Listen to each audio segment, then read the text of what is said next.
Welcome to Living 4D with Paul Chek. Today's guest is Nick, the EMF guy Pineault. Nick is the #1 best-selling author of the Non-Tinfoil Guide to EMFs and an advocate for safe technologies. Through his unconventional approach, blending humor, science, and common sense, he's becoming a leading voice on the topic of electromagnetic pollution and how it affects our health. For the last few years, Nick has been interviewing some of the best minds on health and technology and facilitating the creation of courses and educational materials to raise awareness on this very important issue. Hi, everybody. Nick Pineault is now world famous for his excellent book, The Non-Tinfoil Guide to EMFs, and has been featured on many podcasts, including my own. Nick was so disturbed by the whole COVID pandemic, he applied the same degree of investigative journalism to issues of COVID and 5G systems that he did in the creation of his book, The Non-Tinfoil Guide to EMFs. The result was a comprehensive report of findings that he shared with me and his followers, which was quite mind-blowing. Since our last discussion, he's also done a lot more investigation into the issues of 5G systems being put up at a rapid pace around the world. I reached out to Nick to be on the podcast with us today because most of us don't have the time or investigative skills to get to the roots of some of these issues, and I wanted him to update you and I regarding what he's found. I feel it's essential to gather information on such key issues of the world and our lives because there are many hidden agendas behind some of the not-so-hidden smokescreens of the world today. If we're not wise enough and brave enough to look at the research and commentary from intelligent, credible investigators and people in the know on these topics of relevance, even when they go counter to our personal beliefs, we cannot really make intelligent decisions. If we cannot make intelligent decisions, we can't add anything intelligent to our culture, and therefore there is no democracy at all, just the imposition of belief systems on people. As I share in the podcast today, I'm not trying to push my personal opinions on anyone. My only agenda is freedom of speech and sharing as many people with credible information and credible sources on these issues as possible so that people in the public can make informed choices. It is exceedingly dangerous when critical decisions are being made on prepackaged, often manufactured information. It is even more dangerous when crisis events are being manufactured, inflated, and used as distractions while laws are passed that take away our constitutional rights. This is exactly what happened during 9/11, and the trend continues dangerously. It is my agenda to put as much good information on the table as possible, and even to propose concepts or possibilities that we could all seriously consider. One of the most telling issues about COVID, manipulation of the public by corporations like Google and Facebook and even 5G systems, is how many of the expert testimonials by people trying to inform humanity have simply vanished due to censorship. We may be in one of the most complex, dangerous situations on this planet that humanity has ever faced. We have very serious environmental problems, from destruction of topsoils to greenhouse effects to devastation of the trees, bees, and insects at large due to corporate interests, commercial farming chemicals, including Roundup, to huge patches of the ocean dying, the Great Barrier Reef dying, serious destruction of waterways, and the progressive release of previously protected nature reserves to be used for oil drilling, fracking, and other commercial enterprises. If that's not enough, we're losing our rights to our own bodies, being forced into vaccinations that have not been properly researched or tested. All the while, our economy is at risk largely due to what we know to be largely false information being presented in a very coordinated way. You think these mandates are coming from governments, but on closer analysis, it's a handful of corporate leaders and people like Bill Gates that are actually using money to control governments, medical establishments, the media, and much more. These issues have been brought up in the past by people like economist Adam Smith, Mahatma Gandhi, Noam Chomsky, President John F. Kennedy, and many more. President Kennedy's brother Robert Kennedy Jr. continues in his footsteps today for the very same reasons as the great leaders of the past, to try to keep you and the planet safe. In the next few hours, Nick Pineault and I will dive deep into what his research on the actual infection and death statistics show about the pandemic, how major media stations around the world are being coordinated with a message crafted by Bill Gates, yet leaving people thinking that this is actually real news produced by authentic investigative reporting, the truths about masks, the fact that any and all COVID statistics cannot be trusted because it is well researched and proven that there is no reliable test for COVID, the potential contribution to COVID death and infection stats resulting from placebo effects in reverse, which is called the nocebo effect. The scientific evidence showing that there are real dangers with 5G systems, not only for human beings, but plants, animals, and every living creature from microorganisms up the great chain of being. The dangers associated with multiple thousands of satellites being launched into space to support the 5G agenda, one of which is space junk and disabled satellites crashing down to the Earth unexpectedly. The difference between a conspiracy theory, a theory, and actual facts, particularly in relationship to the topics of our discussion today.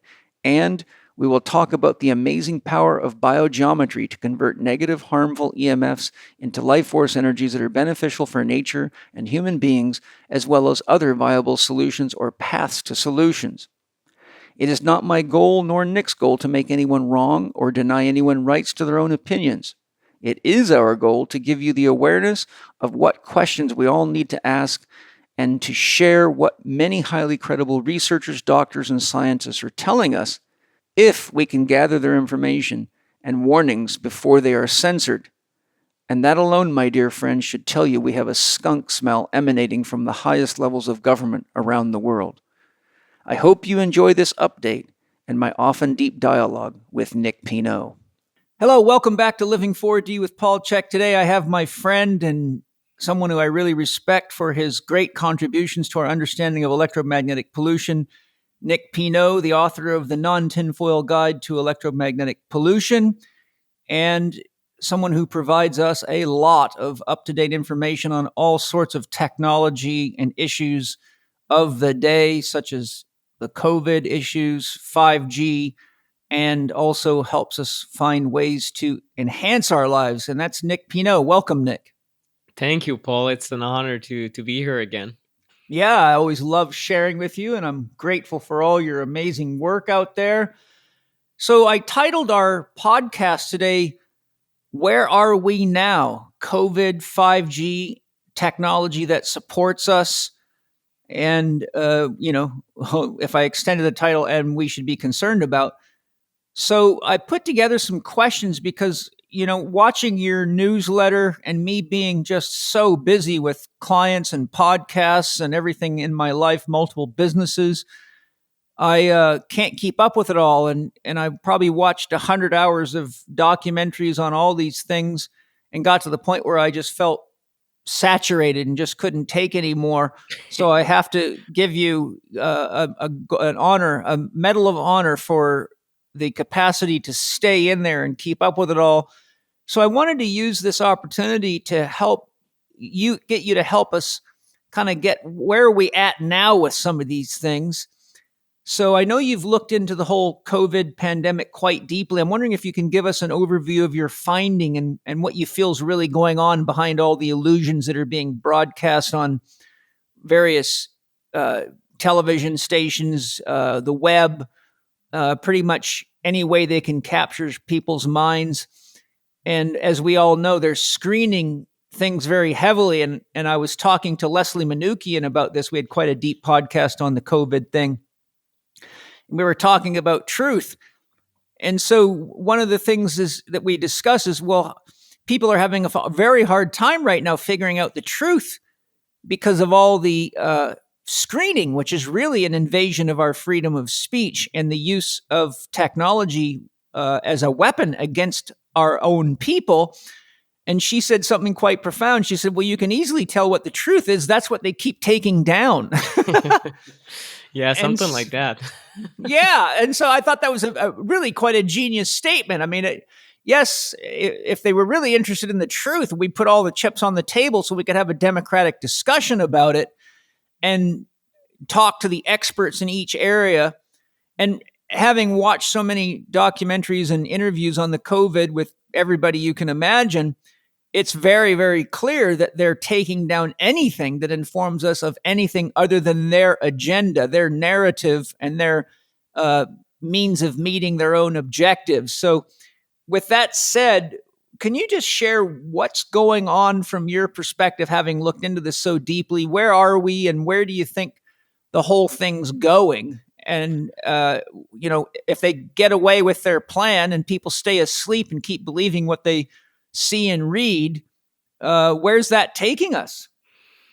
Geez, yeah, I saw the question when you sent it over. I'm like, okay, how can you insert that in a structured way? It's been it's been a very weird year, and I must say, my angle coming at the COVID pandemic was, I guess I'll just get started on how I it got into my life, because I want to share something very important. Is that I panicked at first personally, and I panicked for a lot of reasons.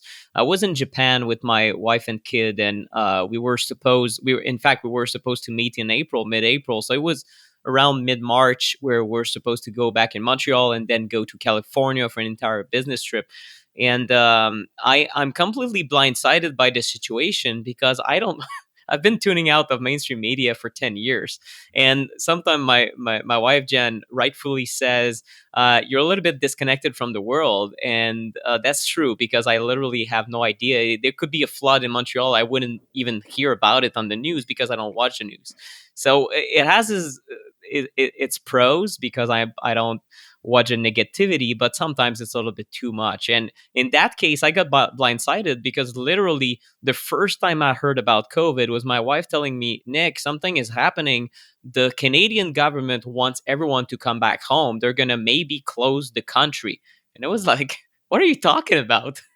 Literally no idea that it was in discussion for, I'd say it had been in the mainstream media, from what I could gather, since early February, but a little bit before that, if you really follow the scientific circles. Of course, in January was the beginning of the story in Wuhan, and the scientific community looking at this, and the WHO looking at the data and all this. So I kind of panicked, saying, wait a minute, maybe this is extremely serious, extremely threatening. And we bought an extra plane ticket, went back home, and then I started digging into it, really out of sheer fear for my family, everyone I knew. Is this a big deadly pandemic? They say people drop dead. Italy is being ravaged by this deadly virus. And I started looking at a few sources that I know, but one guy in particular really opened my eyes about the data, and really the real science that was coming out, and how it told a different story. And that man is Dr. Anthony G. Beck. He's a functional medicine doctor, and really someone who has a holistic view of health, but also of information as a whole. In his group, Balanced Protocol, we were chatting about the COVID data, and how, I mean, in the end, it was a very small fraction of the Chinese population that had it, that had died from it, that had been hospitalized. And then some people could argue, yeah, but the Chinese, the Chinese Communist Party shouldn't be trusted in these, in the data they share with the world. And maybe that was true, but the same thing could be said out of Italy. If you looked at the numbers, in reality, the age profile of people who died was similar as the age profile of flu deaths. So normally it's people. The median age was around 85-year-old, and there was about 60% of all the COVID deaths that had three comorbidities or more. So it means you have both heart disease and diabetes and something else. I mean, it's crazy. You're not in good shape when you're 85 with three diseases. So in other words, you're prone of to die of anything that year. And there were good indications in the data already that a large fraction of those COVID deaths were people that maybe died from a new pathogen. If you buy into, like, that's a new pathogen narrative, compared to they would have died from the flu anyway. And looking at the statistics, I was interested to see that 4 years prior, or the last 4 prior years in Italy, were very deadly as far as the flu goes. 68,000 deaths in 4 years in Italy. And it is known that their hospital capacity is already in certain region around 97 to 99% every winter, without any extra crisis, without any new pathogen without any panic. You already have ICUs that sometimes need to refuse people. You already have, in certain unfortunate situations, people who cannot get treated. And that's a whole narrative around flatten the curve that happened in North America around mid-March to mid-April, where we said, well, we don't want that to happen in our neck of the woods. So we're going to lock down, ensure that we have ICU capacity, and it's a temporary measure. And then we're going to reopen, and we're going to beat that virus. And then I don't know exactly what happened, but I think the way I see it, it's people come at it from different angles. I saw firsthand when I started my research into COVID that everyone wants to see the world with the lens they usually put on. So I saw people in my circles that are extremely, call it, focused on the deep state and looking at, okay, their angle was, well, there's a lot of corporate interest in this, and it might be a pandemic, and the deep state is trying to do something. So maybe it was a man-made virus, or there's an agenda behind it, like a real agenda. Some other people in my circles are more realist, and they see the world as well, it's corporate interest. And once the pandemic is there, a lot of people want it to keep going to make money, whether it's in the form of a vaccine that comes that's going to make billions and billions a year to the lucky manufacturer who has that contract with multiple countries or multiple manufacturers. Maybe people who sell masks want to make these millions. People who do testing want to make these billions. And then governments, maybe they recuperate the crisis for their own agenda. And sometimes it's, we're going to just surveil the population more because we think it's good for them. Or this crisis, I'm going to be a hero since I'm fighting COVID, and then people are going to see me as their hero if I'm the prime minister of a country. So everyone kind of, in that angle, it was more like, well, everyone's an opportunist in a time of crisis, of war. Everyone wants to make a buck and come and end the crisis as with more than at the beginning. So everyone has something to gain. And then, I mean, it was difficult to navigate because everyone had their own confirmation bias. And I also saw the confirmation bias of people being completely paralyzed by fear. And really, even people in the, I follow a few people that, let's say, you could talk preppers. It looks like these people who always prep for the end of the world, right? They have bunkers, and they gather food, and they learn survival skills, which is in itself incredibly intelligent, something we should all aim to do, as we just chatted about on my podcast just an hour ago. It's intelligent, but at the same time, a lot of these people in this community said, this is it. This is the big crisis. This is the deadly virus, and everyone's gonna run around trying to gather food. The entire society is gonna crumble, but not us, because we've been preparing for this. We're ready. So again, their confirmation bias is that part of it looks like they wanted this to be a real crisis. Because they spent all this money on their bunkers. Exactly. I've got 45K in my bunker, so it better be serious, right? So I was somewhere in the middle. Hi, everybody. Thanks for listening to the podcast. The fact that you're here is evidence that you're searching. You're looking into the possibility of bettering yourself, improving the lives of those around you, and maybe even the world. Maybe you're looking for some like-minded people to share the journey with you. That's great, and I hope you're finding all of that here and even more. But feeling a sense of belonging can only get you so far. Getting involved and making a real contribution is what sparks true responsibility and meaning in our lives. That's why I founded the Chek Academy and created an educational system that can help anyone become an elite, well-paid holistic health professional, regardless of prior experience. I created the Academy for people just like you. It's for busy people, people with commitments, people who want to make a change in their lives and a real difference in their clients' lives and the world, and you can build the skills you need and still honor your job and commitments because the Academy is all about quality over quantity. You can complete all of our educational materials within as little as 5 hours a week and begin to practice your new skills immediately. I've designed the lessons to be that digestible for any student. Plus, you'll have the support of exclusive online workshops, group mentor calls, and of course, your fellow students.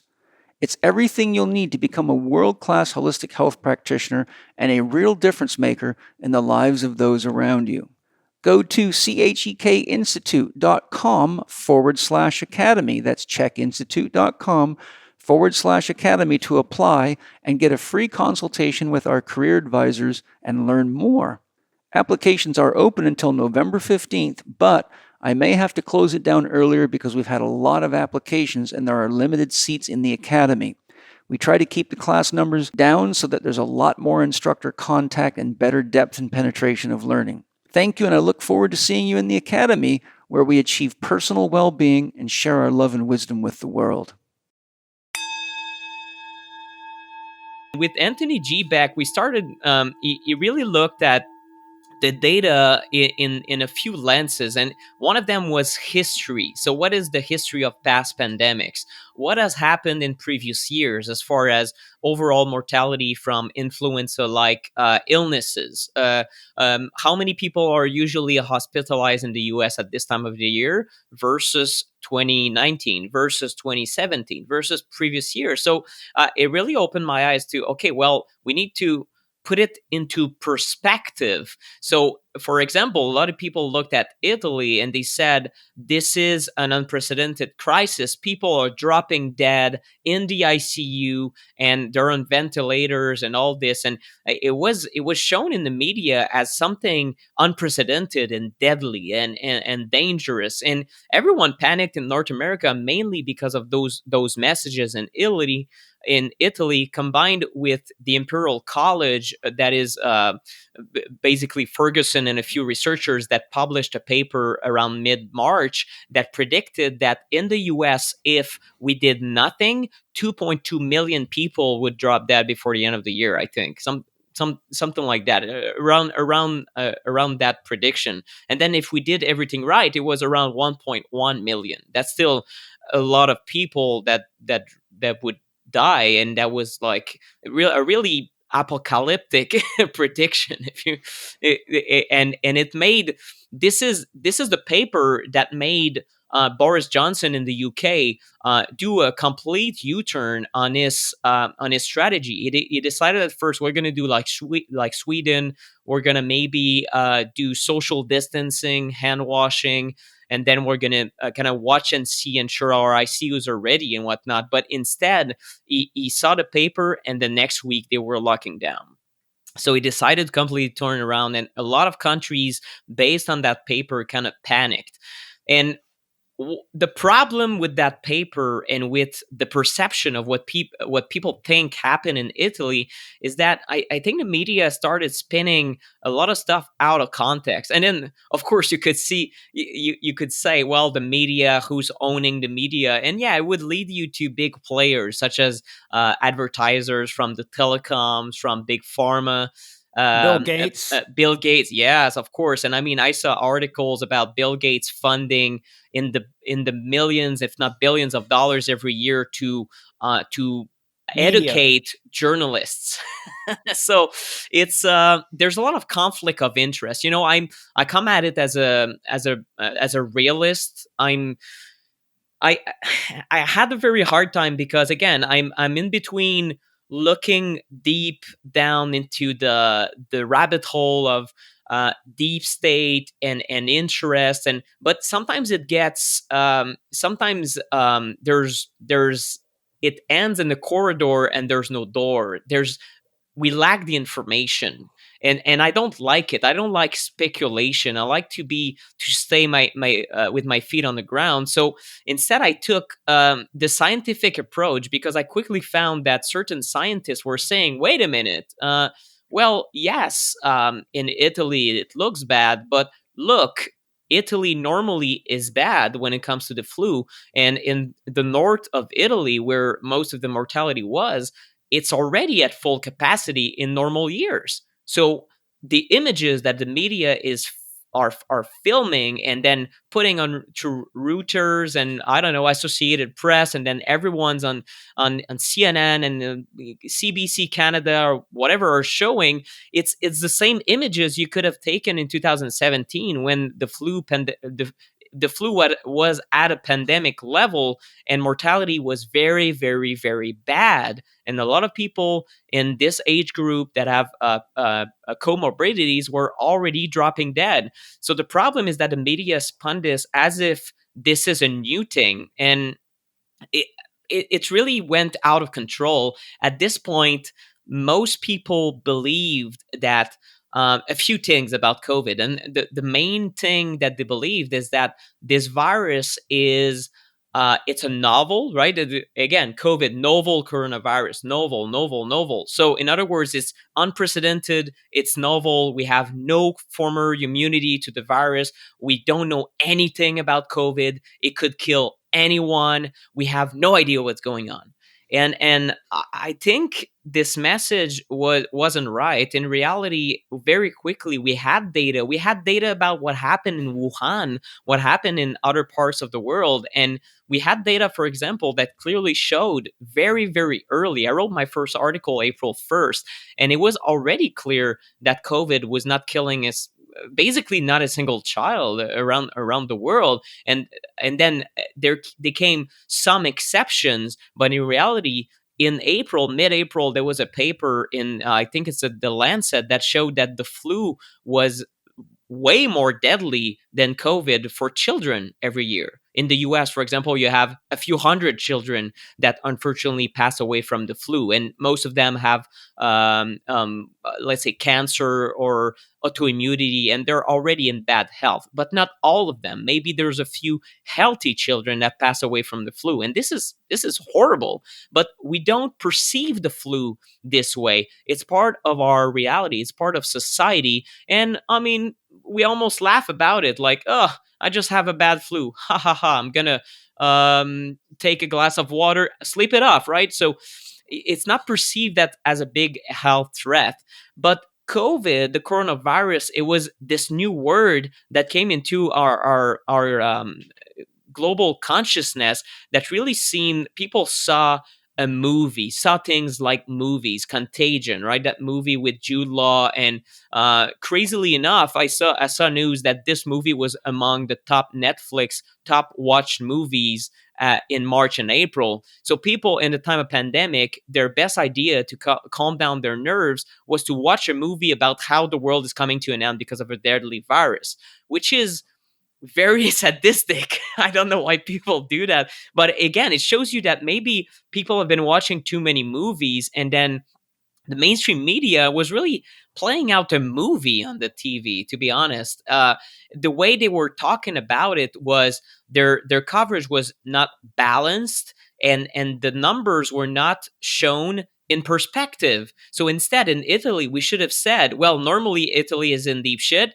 Now they're in deeper shit because of the panic, and maybe because COVID is especially deadly. But again, we could have said, people who are older and with comorbidities face great risk, but not children. Very early, it was clear. It was clear in April, but somehow it's fear that got the best of us. So the world locked down, and then the world started in certain regions to remove the lockdowns, but then something happened. Not much happened when we removed the lockdown, and the narrative became, well, when we remove the lockdown, we're going to get COVID and so many people are going to die. It did not happen. It did not happen. I remember in Quebec, I lived at my father's for 4 months because we didn't have an apartment anymore because we were supposed to be in Prague and all sorts of technicalities. And I remember in Quebec, people were kind of just waiting 2 weeks because usually kind of you catch COVID and most of the mortality would happen 2 weeks afterwards, or hospitalizations at least would rise up 2 weeks after an increase in cases, and nothing happened. So it told us one thing. It really showed that the lockdowns themselves did not save the planet.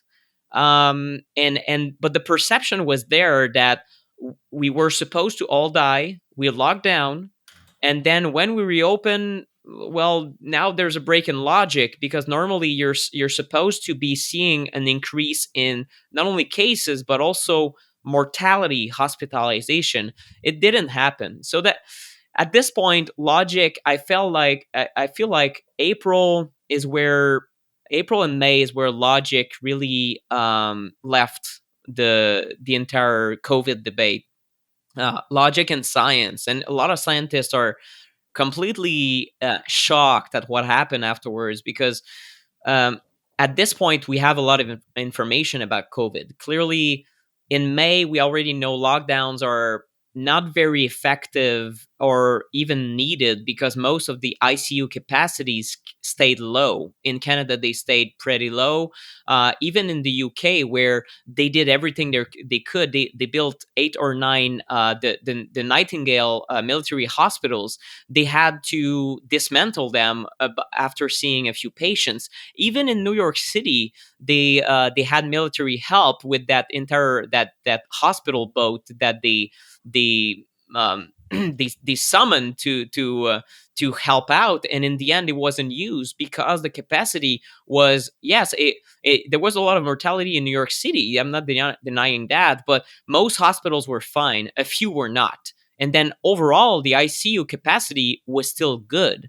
And in Seattle, they had the help of military hospitals, never used, or maybe for a handful of patients, almost as if they sent a few patients there for a publicity stunt.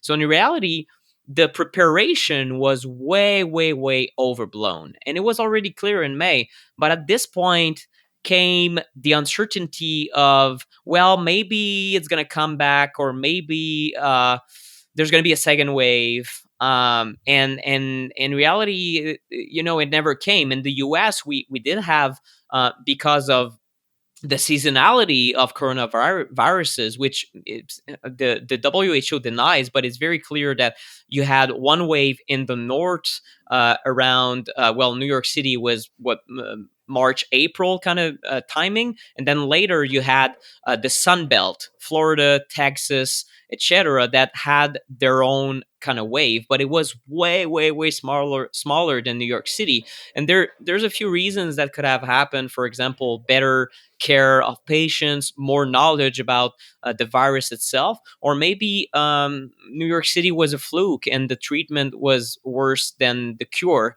And there's good indications that this is what happened, and that nursing homes were basically, they sent people from the hospitals to nursing homes without testing them prior. So it was a lot of bad health policies that maybe caused overall mortality to increase there. So what happened is, after that, we're in July, and we're freaking out again in the US, because now it's the Sun Belt that's attacked by this deadly virus. But again, there's California with people that are, let's say, left-leaning Democrats that say, it became, and I mean, it became political, but I'm a Canadian, so I stay out of US politics. I'm happy to be Canadian in these times, because it's easier for me to disconnect and say, you know what?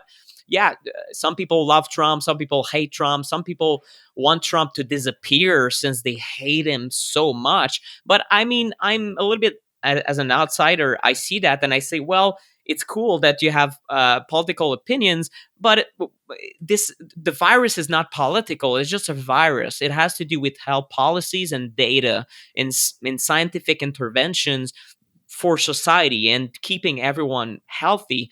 So in the end, it was a big fight between Florida and it was in fact Florida and the Californian approach kind of being more extreme, and then Florida won in the end, because they took it a little bit more relaxed. Didn't just perpetuate the lockdowns with no end in sight like they wanted to do in LA, for example. For a while, they kind of said, I don't remember when it was, like July, they said we're going to lock down until the end of the year or something crazy. And then, of course, people are out of job and all sorts of side effects of that. And at this point, it became clear that Florida wasn't hit that bad, even if they had relaxed guidelines or a more relaxed lockdown. So it was clear that, again, just like it was the case in April and in May and in June and in July, it was clear that this is not as bad as everyone thought. The mortality statistics showed, for example, that maybe COVID is a little bit more deadly than the flu. Around an infection fatality ratio (IFR) of maybe 0.4%, and the CDC came up with that in June and July. But it's not initially that much worse than a bad flu season. So if it's the case, why are we freaking out so bad? And I've got no answer, but that people are really have been traumatized by, I call it the media. Who's responsible? I have a hard time. I mean, the WHO, I can say, as far as big organizations, they've been wrong on so many levels. It's crazy. They've been back in June. They've been again making the comparison between COVID and the 1918 Spanish flu pandemic, which is completely ridiculous. The Spanish flu maybe killed 10-15% who caught the flu, compared to maybe 0.4% of COVID. So it's a completely unacceptable and comparison, and it really begs into question why they're saying that. And when you look at the financing of that organization, it shows you that, geez, there's a lot of humongously strong and influential people who are pushing for the fear to continue. And one thing that happened in July in Quebec, July 18th, I remember it as a birthday, a bad, like a a negative birthday for me, is when the masks became mandatory in Quebec. And I was very, very, very difficult for me emotionally, because I had been publishing information on COVID saying, you know what, back in April, it's clear that this thing is not as dangerous as we all thought, and we should probably calm down and ensure that everyone is healthy, because there are a lot of health consequences for the lockdowns, job loss, suicides, and all the deaths of despair we're going to see. So I was shattered when they had mandatory masks, and I researched the matter, and an investigative journalist from The Guardian came to the WHO at a press conference, asked them, did you change your mind around mandatory masking? Because the WHO for the last 40 years has been against mandatory masking or using masks in a whole population for pandemics. It's not part of the interventions they think work on a scientific standpoint. And they changed that in June, and they now recommend mask for all. And the investigative journalist said, is it because of lobbyists or political pressure? And they say they just said, we cannot deny it. we cannot deny that this is the fact. So in other words, it's not even science that change as far as masking goes. It's more like political pressure to mask people up. And I was pissed off, because I said, well, it's going to keep everyone in fear, and everyone's going to continue freaking out about the cases and whatnot. And here we are in September. People still believe that kids can easily die from COVID. I see that every day from parents. I see teacher unions freaking out about the fact we're all going to die, even if we've known for 8 months that kids face zero risk, that they barely can transmit COVID at all. And people are still freaking out that there's going to be a bigger second wave. And none of this is based on, or little of it is based on, sound science. Getting sick is no fun. A scratchy throat or congested sinus take their toll on our energy and our happiness. Finally, there's a natural organic solution. If you're tired of remembering different pills and gulping gross syrups, you'll love this refreshing orange juice. Organifi Immunity is a simple immune-boosting superfood blend which can help fight the symptoms and decrease the durations of colds and flus. This new formula combines many helpful ingredients you already know, like zinc, vitamin C, and vitamin D3, with revolutionary new discoveries like ultrasonic extracted mushroom beta-glycans. It's traditional wisdom and modern science combined. Not just for the flu season, but a great general immune boost you can enjoy now and stop falling for colds, flus, and many other infections. Organifi Immunity tastes great hot or cold, is quick and easy to use. Just pour your package into water, mix, and enjoy. If you enjoy capsules or just want to add extra immune support nutrition to your daily regimen, try Organifi Critical Immune. These caps are easy and effective to use. I love using Organifi products because that way I know for sure I'm taking good care of myself and supporting organic farmers and soil regeneration too. Go to www.organifi.com. That's Organifi.com. And on checkout, use the code capital C, capital H, capital E, capital K 20. That's Chek 20 to get your 20% discount on any purchase. And for Living 4D listeners, that 20% discount is across the board. So shop around at Organifi and enjoy more health and vitality. In reality, what is the best example that we have of what's going to happen in the rest of the world when COVID goes through the entire population is Sweden. They have a little bit larger mortality compared to neighboring countries, but they have made no lockdown, mild social distancing, no masks, since their public health agencies say masks don't work.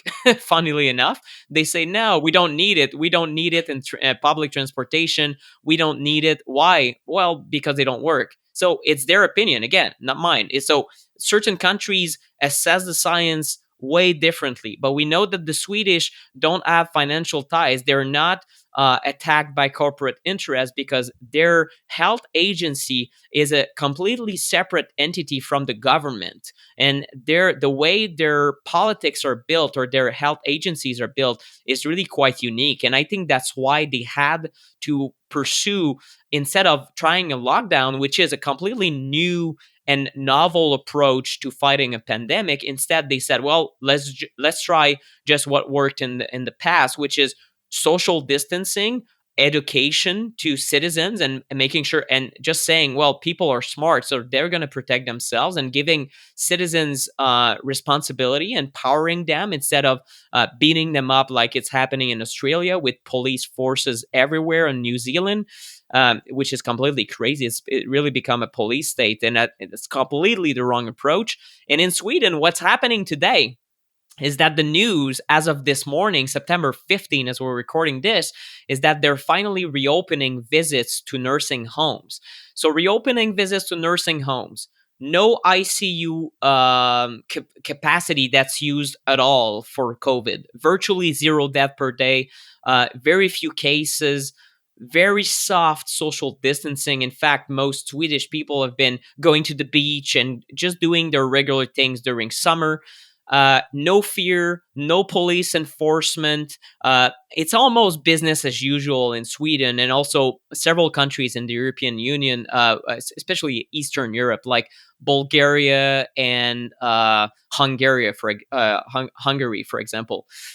So these countries are back to normal, and their death rate, or the excess mortality this year, will not be seen in the statistics. So what does that tell you? It tells you that... Tells you the truth. Well, it tells you something very dangerous, Paul, because, I mean, try to deny that, and I still see people kind of in fear with trying to argue that Sweden failed. And I tell them, well, if Sweden failed, where did they fail? They failed to protect nursing homes. Yes.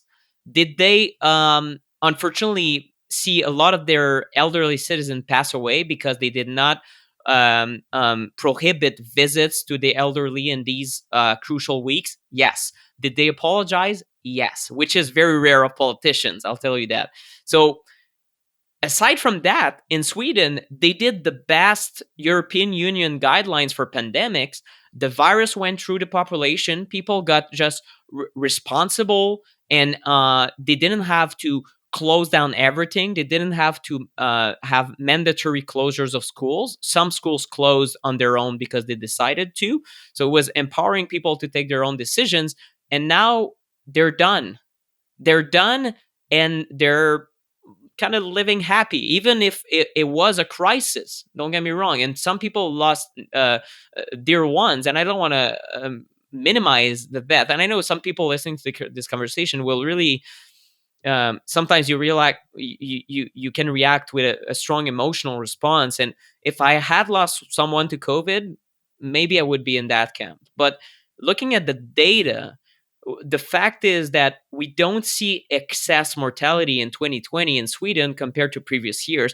And this is also true in most countries. So what this tells us, Switzerland, for example, same thing, Netherlands, Ireland, Scotland.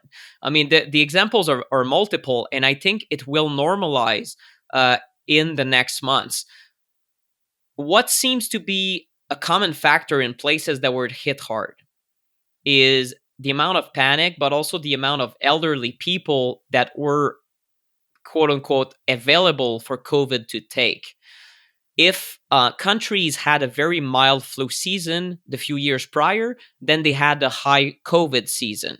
If they had a very harsh flu season in the last previous years, then they had a very mild COVID season. And why is that? Well, that's because our elderly are very sick and they can die from any respiratory illness or pathogen that's going around, whether it's the flu or when we say the flu, Paul, something I learned from scientists, looking at this, I really started from scratch at the beginning of the year, not initially knowing what the hell we do every year to monitor the flu and monitor flu-like illnesses.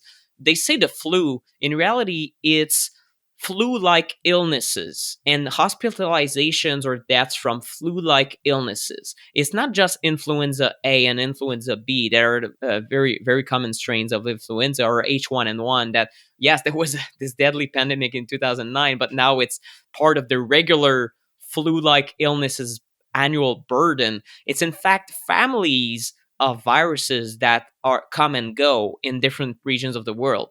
In Germany, you have, for example, the Robert Koch Institute, RKI, is looking. I was looking at this document at the beginning in April, and they have the families of coronaviruses that they follow every year. They look at what strains are more prevalent, how many positive tests they get in random samples of population or in hospitals. You have the adenoviruses, you have the rhinoviruses, you have the endoviruses, you have the influenzas.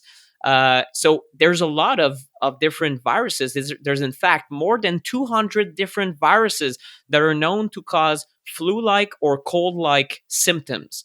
So it's very difficult to know exactly what did these people die from. Is it COVID or was it flu or was it pneumonia caused by something else and they just happen to have COVID in their system? So that's why we look at overall excess mortality. Did more people die in 2020 compared to 2019? And so far the answer is barely more. And of that barely more, that excess mortality beyond 2019, we already know that there's, for example, in the UK, out of all their deaths, I haven't checked the numbers in a while. I think there's probably way over 60,000 now, but we know that over 10,000 people alone have died from undiagnosed cancer screenings or untreated cancers or untreated heart disease. So preventable heart attacks killed already, I think it's 8,000 people as of July in the UK alone. And that's mainstream news. So the problem is this hyper focus on COVID. Well, there's consequences. The NHS, which is National Health Services in the UK, basically became the COVID health services. And it still does that. It still postpones the surgeries and the cancer treatments and the screenings and the colonoscopies and the public health messages around go outside and get vitamin D. I don't know. So, it really became this myopic focus on COVID. And I think that it's now just emerging how bad the response was, considering that COVID was not this deadly 1918-esque pandemic that would kill 20 million, or I don't know, at one point they said 50 million. I don't know, like if the virus goes unabated, so many people are going to die. Well, it's not happening. It's not happening anywhere in the world where we are seeing this incredible death rate in young people that happened in 1918. In fact, in 1918, it's around, let me find out, it's 8 to 10% of all young adults died from the virus. With COVID, it's closer to 0.0000001%. So you know what happened this year. My summary of this long-winded answer is we might have seen a new virus that kills people in nursing homes in greater amounts. But even then, it's still unclear and debatable to me if that excess mortality was caused by other factors or aggravated by other factors. But that's about it. That's what happened. There's a few things that I wrote down while you were talking that I wanted to bring up because I think they're important points. One, I saw two separate videos. I can't remember the doctor's name, but they did a very good job of getting him off. He's a kind of like Zach Bush, multiple board certified surgeon, cancer specialist. He told a lot of things that were very important for people to be aware of. But one of the things he highlighted, and then another woman also highlighted in her presentation, was that they were actually using the same video footage shot in a hospital. I believe it was either in New York or in Italy, but posting it on television all over the world, showing that all the emergency rooms were full, people were dying everywhere, but they were using exactly the same video, but stating that this was in London or this was in Switzerland or this was, so it made it very clear. This is a movie script. This is not reality. And so that's true. That's correct. It happened several times that things like that were in the media. Yeah. And then another woman who's done several great video presentations. I forgot her name. I think she's a Canadian woman, but she went to hospitals all over the place, right in the thick of this thing, and there was nobody there. The nurses were getting laid off. There was nothing going on in the hospitals. Yet in the news, they were saying how hospitals were being flooded. The emergency systems were taxed out. She went and interviewed paramedics. They said they're hardly seeing anybody. She went to in New York, talked to a paramedic there. He said, well, in the whole time this has been on, I think I've only seen 3 cases. And she said, well, how do you know they were COVID cases? He said, well, I don't. We were just told to go based on symptoms. How can you tell the difference between the symptoms of that and the flu? Well, you really can't. So there was obviously a very well-coordinated, massive worldwide effort to create the illusion that we were having a massive, dangerous viral epidemic. The next is in The Guardian. I was forwarded an article from The Guardian, which I printed and read every word of, which was quite good. It was excellent. And one of The Guardian's investigative journalists interviewed several of the top virologists and epidemiologists around the world addressing the issue of, do we actually have a legitimate test for COVID? And the answer is no. We do not have a legitimate test for COVID. So all the statements about the so-called death rates or mortality, or even people having that put on their death certificate, are all based on assumptions, and not one single of the top virologists or epidemiologists interviewed could admit that we actually have a working test. And I believe it's Potch's postulates or something like that, which gives the criteria for what you have to do to develop an effective test for a virus. And none of the tests being used meet those criteria. So they're all being sold to the public as legitimate tests, but none of them meet the criteria of an authentic test for the COVID virus. So when you look at all the things you've just shared, in light of the fact that there is no actual valid test for COVID, you can only come to one conclusion. Somebody's making up a hell of a story. Yeah, I mean, it's been months that things simply don't make sense. That's all I'll say about the testing. It's still unclear to me if the Cox postulates are really. I think they're really okay with them not being met, and that's David Crow, who unfortunately passed away from cancer in April. He's a Canadian researcher, and he really explained how the pandemic ended in 2009 for H1N1.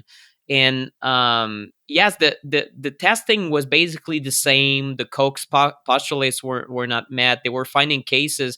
And when it ended is when they said, we're going to only test people or consider people real cases of H1N1 when they've been in with possible contact with other people with H1N1. So in other words, you add the epidemiological link. With COVID, they've loosened the definition so much that starting at the beginning, they said a suspected case of COVID can be someone who's been in contact with another case of COVID, but a confirmed test or a confirmed case of COVID is based on the PCR test being positive. And that's mad because it's not reliable.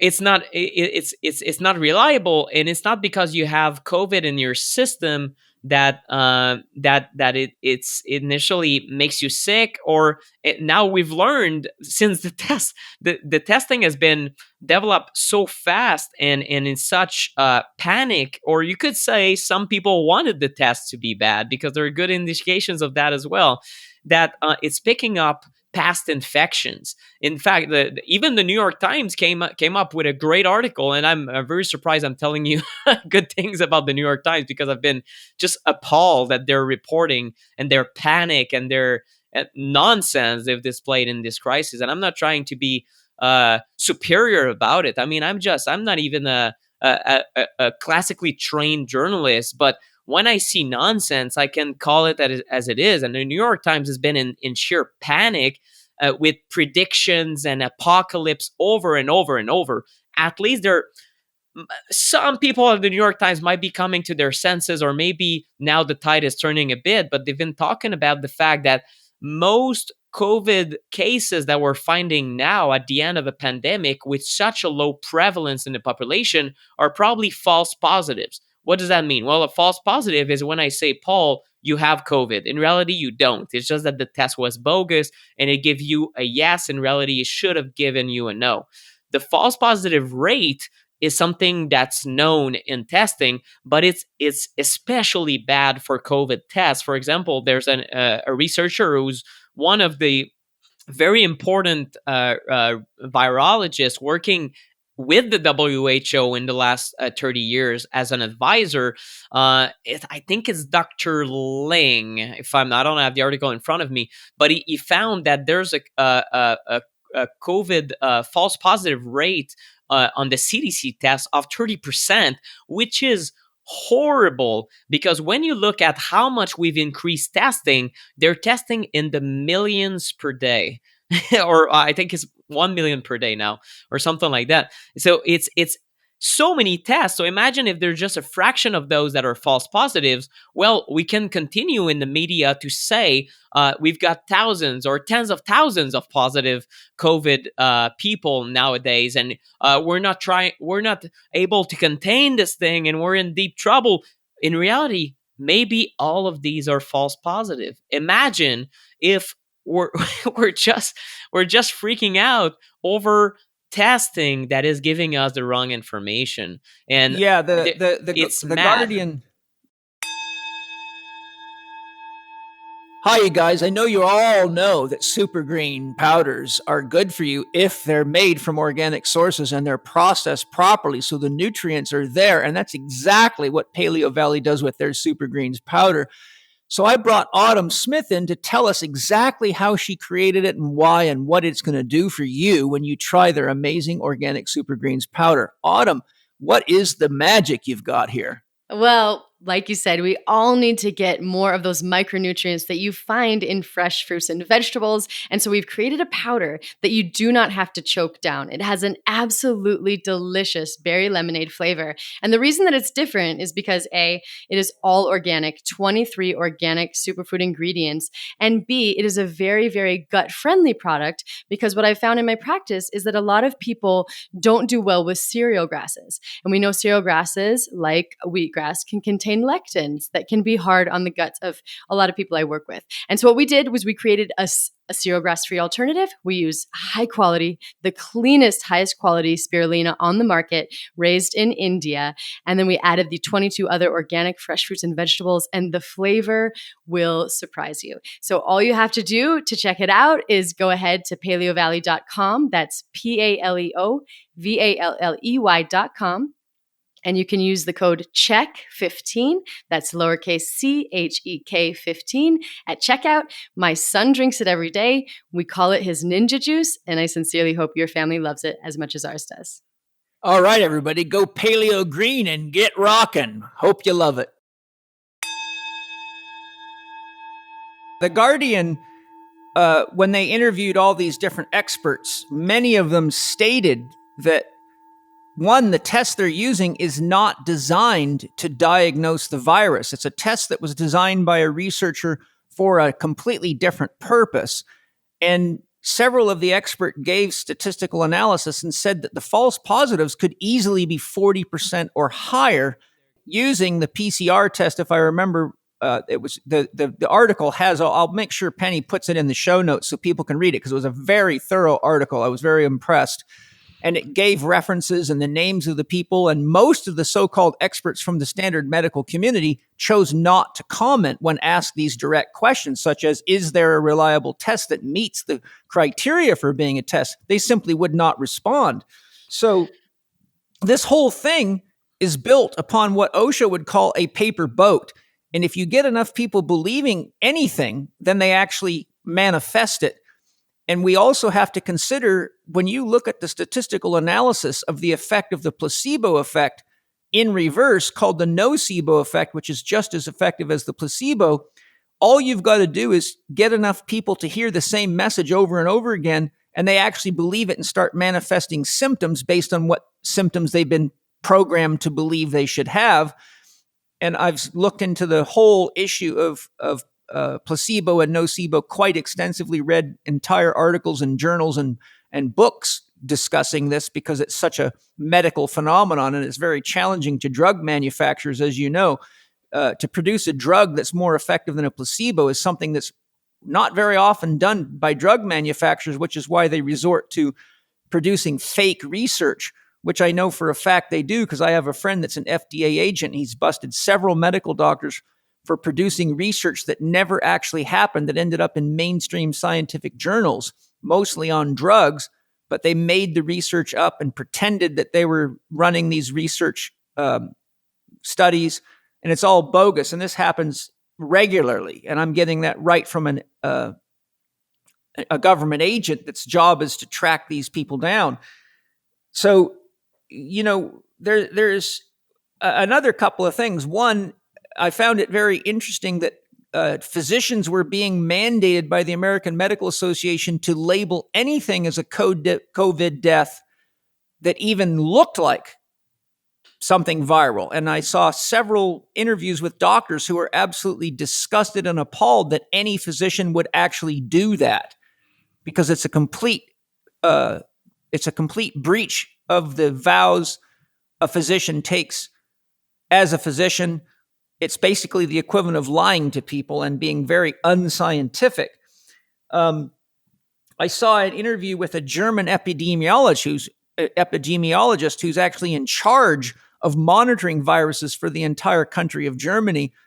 And it was all subtitled because he was speaking in German, but he made it very clear. He said, this information is not accurate. It's not reliable. He said the information that the American government is acting on is not reliable.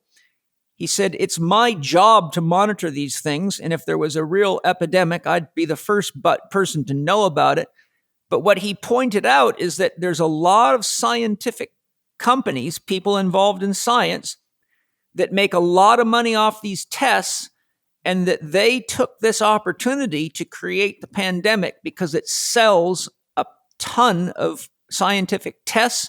It sells a ton of it gives them a vehicle by which to get funding for research. So he said basically this has been going on in the scientific community forever. This is nothing new. It's just unfortunate that it's leading to people being freaked out all over the world by this misinformation. So, then you have the issues we've highlighted on masks.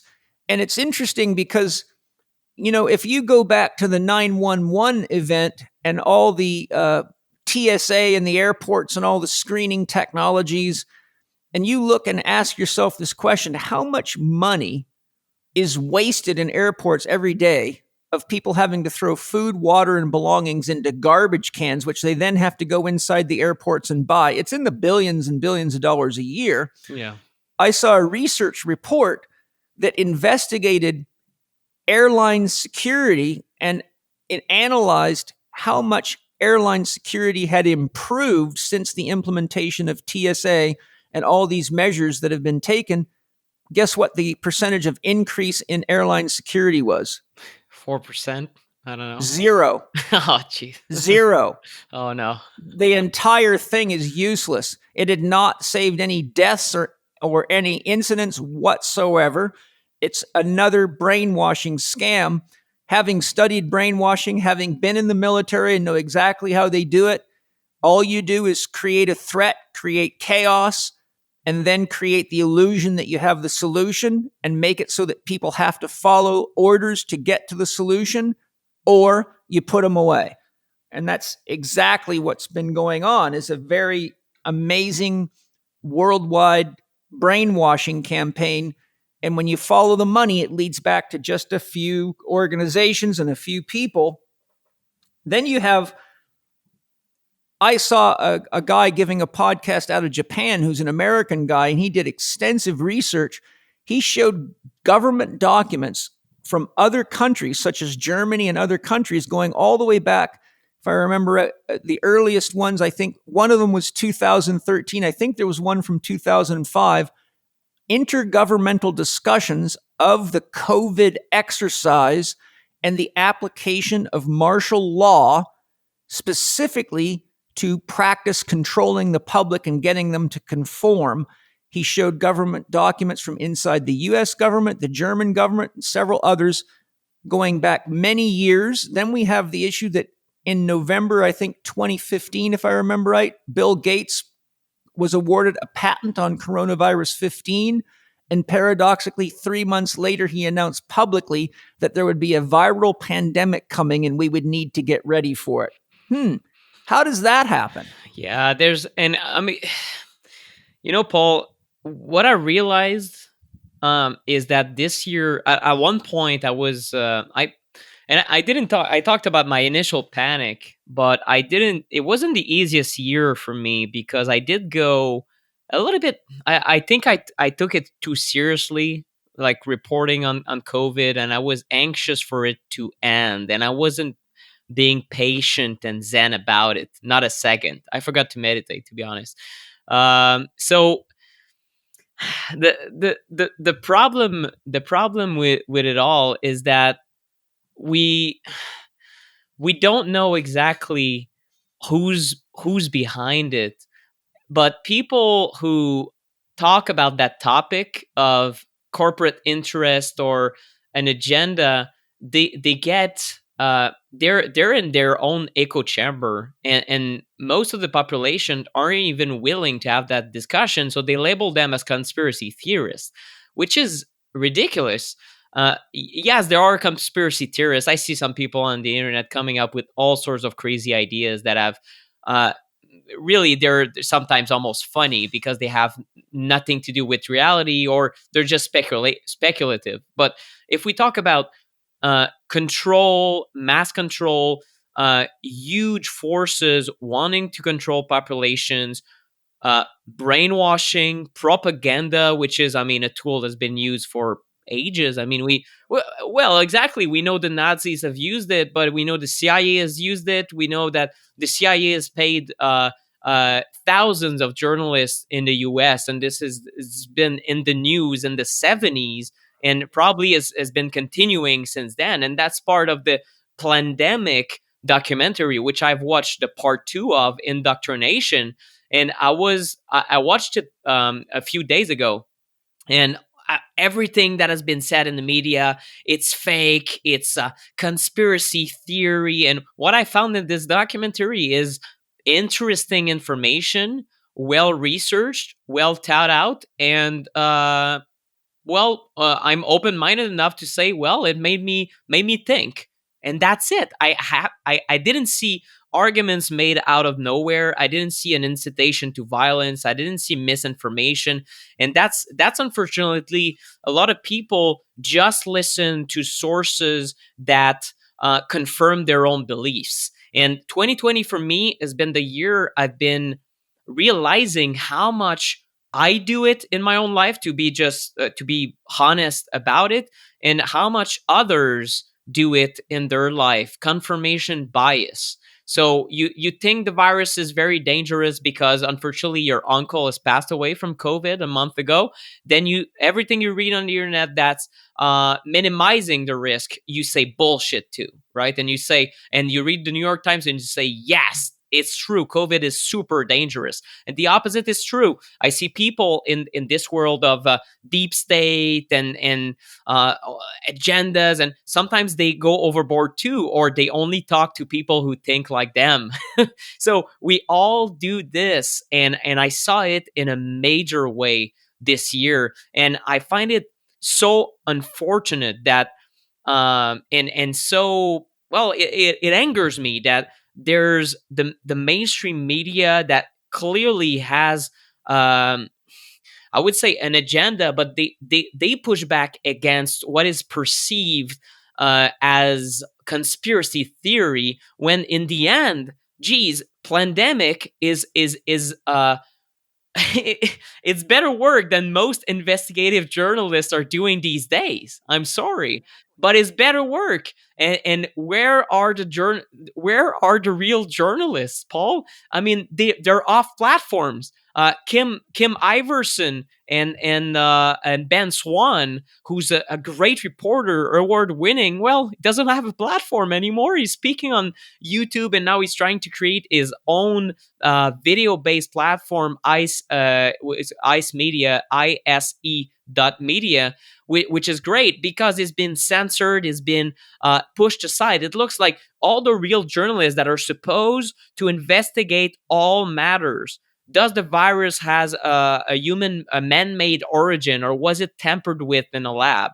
Well, how does asking the question make you a conspiracy theorist? Because 20 years ago, it made you an investigative reporter that's serious. If you first ask the question, then you can pursue that lead, and maybe it leads to nothing and you don't publish anything. You say, well, no, it doesn't look like it's the case.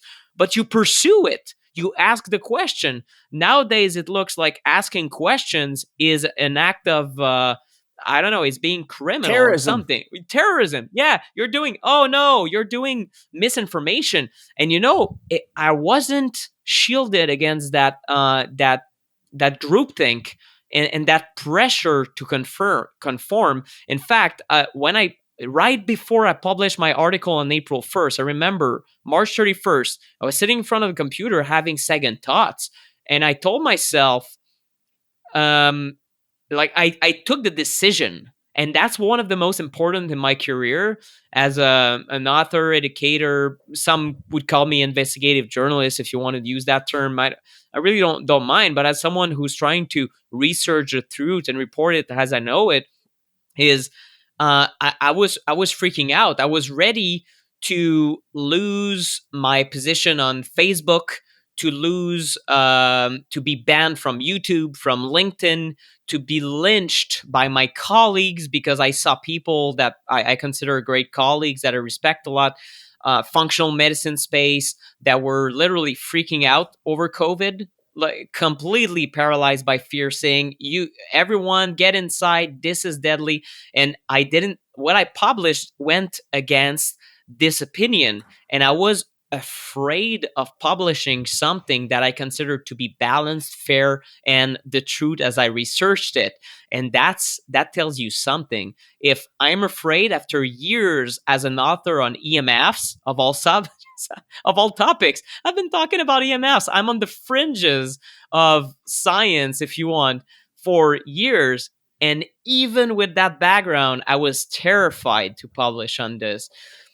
It tells you about what is the current climate. And that climate has been both manufactured, I think, by some players that want to instill fear, but also self-perpetuated by groupthink and people who tell you to stay in line. It's happening for journalists or amateur journalists like me and authors and voices online who say, well, I don't want to hurt my business, so maybe I have thoughts about COVID, but no, I won't talk about it because it could hurt my sales, or maybe people will stop listening to my podcast, or maybe I'll get I don't know, I'll go in prison. I don't know. Like in Australia, it can happen now. Yeah, there's a couple things I want to point out, because so many people kind of poo-poo conspiracy theories and say, oh, this is just a bunch of conspiracy theories, and these are all nutcases. But there's a real, I'm a holistic thinker. I look at both sides, and I also spend time researching things that I think are important to get to the bottom of. And usually when I start doing research, I find that what people think was a conspiracy actually isn't a conspiracy amongst people that do the research and spend the time investigating. It's only a conspiracy amongst lazy people that don't want to do the work to actually find that their paradigm might get shattered. And so here's a key point. The conspiracy over who killed JFK, the conspiracy over UFOs, and are we being visited by extraterrestrials, and does the government know about it? The conspiracy over germ theory, the conspiracy over 911, the conspiracies over mind control and MK Ultra and related programs. Well, sure enough, what do we find out? They're very real. And we find out, yes, we do have CIA agents as major news anchors and reporters in this country. That's been verified. But the point I'm driving at is you can go on the internet right now and find all sorts of evidence that 911 was an inside job, but none of it's been taken down. You can find piles of information on both sides of the story, on JFK, on germ theory versus environment and terrain, on genetics versus epigenetics. Right down the line, MK Ultra, all sorts of stuff. You can investigate thoroughly both sides of the fence. But then we get to now, and all of a sudden, anybody publishing anything outside of the narrative disappears sometimes in as quick as a few minutes. And people like Brian Rose at London Real were shut down, and many others, and people that were giving authentic information, and even medical doctors stating their concerns, were disappearing off the internet, which is actually against the U.S. Constitution and our rights of freedom of speech. So we are actually seeing organized terrorism from inside that is using information technology such as Google, Facebook's, and other electronic devices against its own people to minimize access to information that we should all have the right to look at in order to make an informed decision. But all of a sudden, the tables are being spun so you can't get access to anything that goes against the narrative. And as I think it's Judy Mankiewicz and others have said, and even people inside of Google I've seen interviews with, saying that the way they're using this technology is the functional equivalent of weaponized technology, and it's being used against our own people in every country.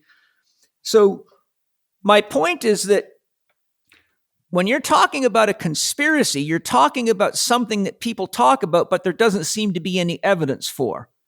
We're talking about the pandemic, which many people say these conversations are all conspiracies and it's a bunch of bullshit, but there's piles of evidence for it, and the evidence keeps disappearing very, very quickly, and the people producing it are often attacked, in many ways discredited, and as the guy Epstein, who figured out how Google was manipulating people's data, found, they shut his bank accounts and his computers and everything. It took him over 6 months and legal work just to get himself to have access to his own bank accounts. That should be impossible for a company like Google to do to anybody, because someone is producing scientific data to show that we're being manipulated and that it's affecting the way we see the world and the decisions we make and what we believe to be true and factual. So the point I'm making is, it's not a conspiracy if there's a trail of evidence. It's actually, you could call it a theory from a scientific perspective. And when a theory is validated, then it's no longer a theory. Gravity used to be a theory. The earth was flat was a theory. But once we figured out that the earth wasn't flat and what gravity was, it wasn't a theory anymore. Hi, everybody. My friends at Bioptimizers have formulated the most complete, potent, and first full-spectrum magnesium formula ever created. It's called Magnesium Breakthrough. If there's one mineral you should be worried about not getting enough, it's magnesium. Magnesium is the body's master mineral, providing over 300 critical reactions, including detoxification, fat metabolism, energy production, and even digestion is influenced by the presence of magnesium. But there are two big problems here. Magnesium has been largely missing from U.S. soils since the 1950s, and probably soils around the world wherever commercial farming is done, which explains why it's estimated that up to 80% of the population may be deficient in magnesium. Most magnesium supplements only contain 1 or 2 forms of magnesium, when in reality there are at least 7 your body needs and benefits from.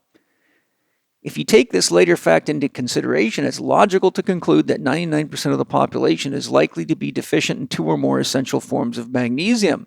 The good news is that when you do get all 7 forms of magnesium, pretty much every function in your body is upgraded, from your brain to your sleep to reducing pain and inflammation, and it all improves fast. The Bioptimizers formulation team even included trace amounts of something called monoatomic magnesium, which helps make all the other forms of magnesium more bioavailable. With Magnesium Breakthrough as part of your daily supplement routine, you are likely to reduce your stress levels and feel relaxed and at peace, boost your immune system, maintain optimal heart rhythm, sleep faster and deeper. Better sleep quality is a surefire way to reduce your stress and to enhance overall performance. Sleeping better and having all 7 forms of bioavailable magnesium to support your body is a great way to lower cortisol levels, which not only enhances cortisol melatonin balance, but people with adrenal exhaustion, often experiences chronically low energy levels, are likely to experience better short-term memory and improved cognitive performance as a result of enhancing their magnesium profile. And to my knowledge, Magnesium Breakthrough is the most complete magnesium supplement blend available. To get your Magnesium Breakthrough, go to bioptimizers.com/living4D. That's Bioptimizers, bioptimizers.com/living4d. And your checkout code for your 10% discount is all small case PAUL10 for your 10% off any order. Enjoy Magnesium Breakthrough, sleeping better, looking better, and feeling better.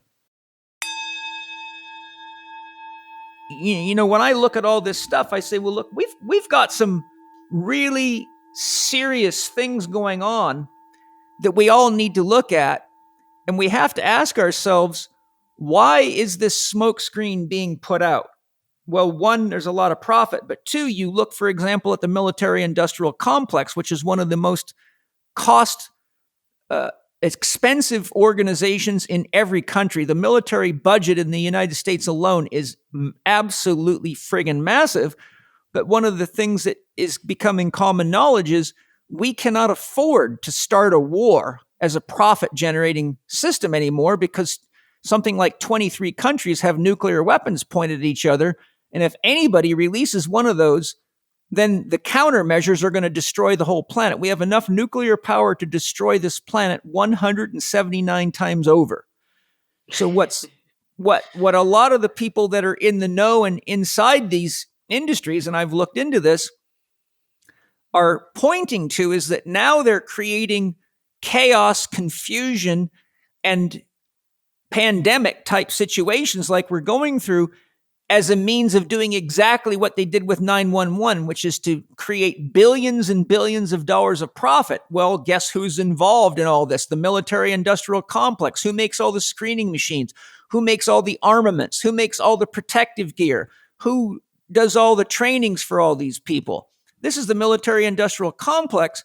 So what I see is going on, and this is my own perspective of it, is now they're using the public in each country to generate threats that require that governments spend millions and millions and millions, and not including billions of dollars, to produce these security measures. Which then, what do we have now? We have hard evidence that our iPhones are being used to spy on us, that they're listening to us, they're watching us, as Mercola and Epstein have all showed clearly. And you can read your own phone contracts every single time you plug your phone in or update it.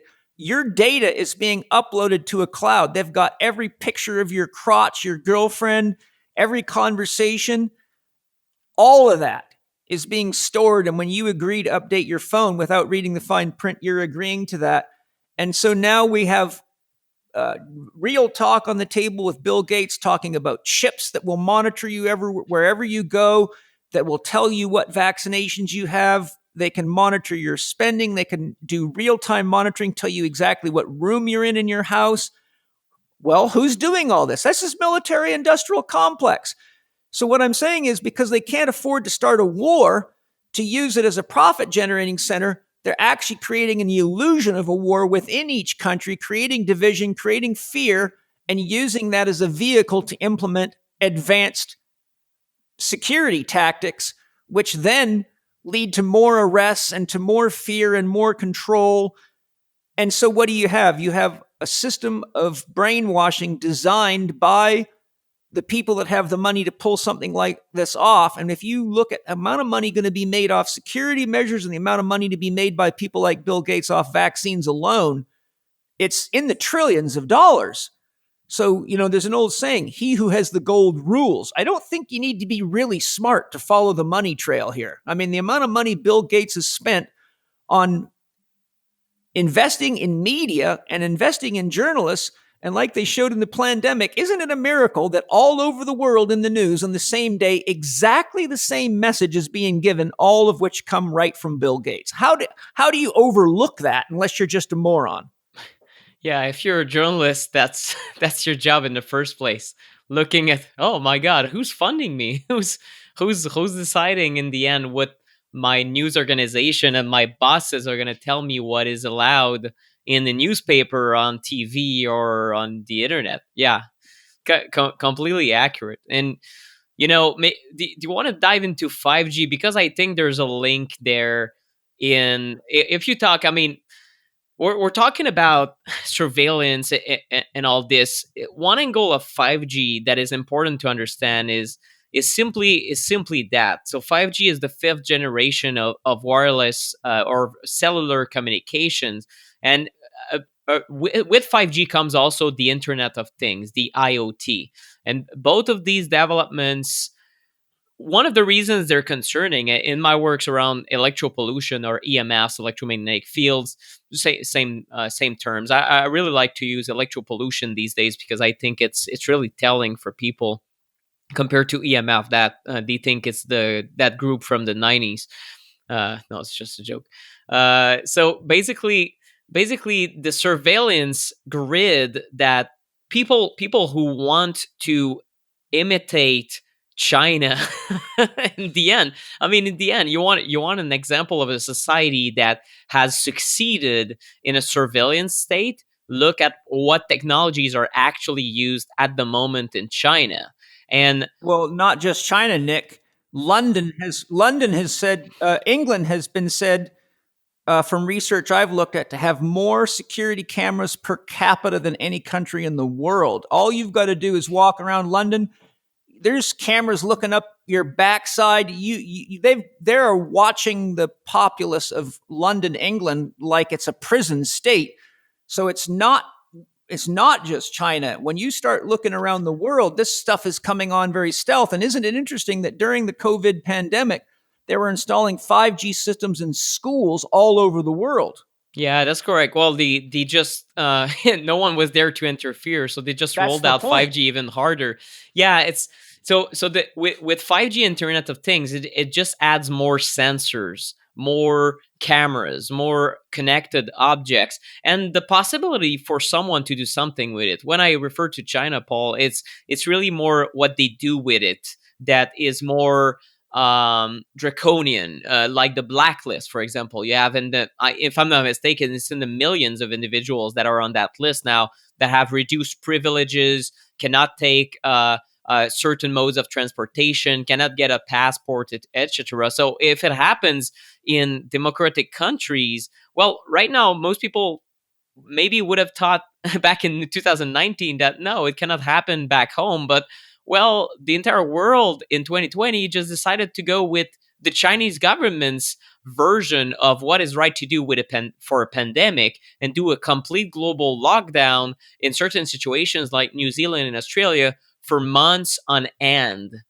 How is that possible that we all of a sudden democratic countries have chosen to emulate what is being done by the number one worst country when it comes to human rights in the world? That right there should make people really think. What the heck? But they don't think. They don't think. You know, David Bohm, the famous quantum physicist, said something very profound. Real thinking is challenging. That's why most people just rearrange their prejudices and call it thinking. Exactly. That's what I've been seeing so much of. So where 5G comes in, it's simply that if you add all these towers everywhere, 5G requires way more cell towers compared to other technologies. It's especially when you talk about the aspect of 5G that's going to be in the higher range of frequencies, these millimeter waves that are used for scanners at the airport, the TSA and whatnot. When you use that, you have very high power, very fast transmission, very happy users that can download 4K movies in a few seconds, or mostly it's probably going to be used by pornography, like 50%, because that's just what users do, that and video games. So mostly destructive or useless uses are pushing this technology forward is what I want to say.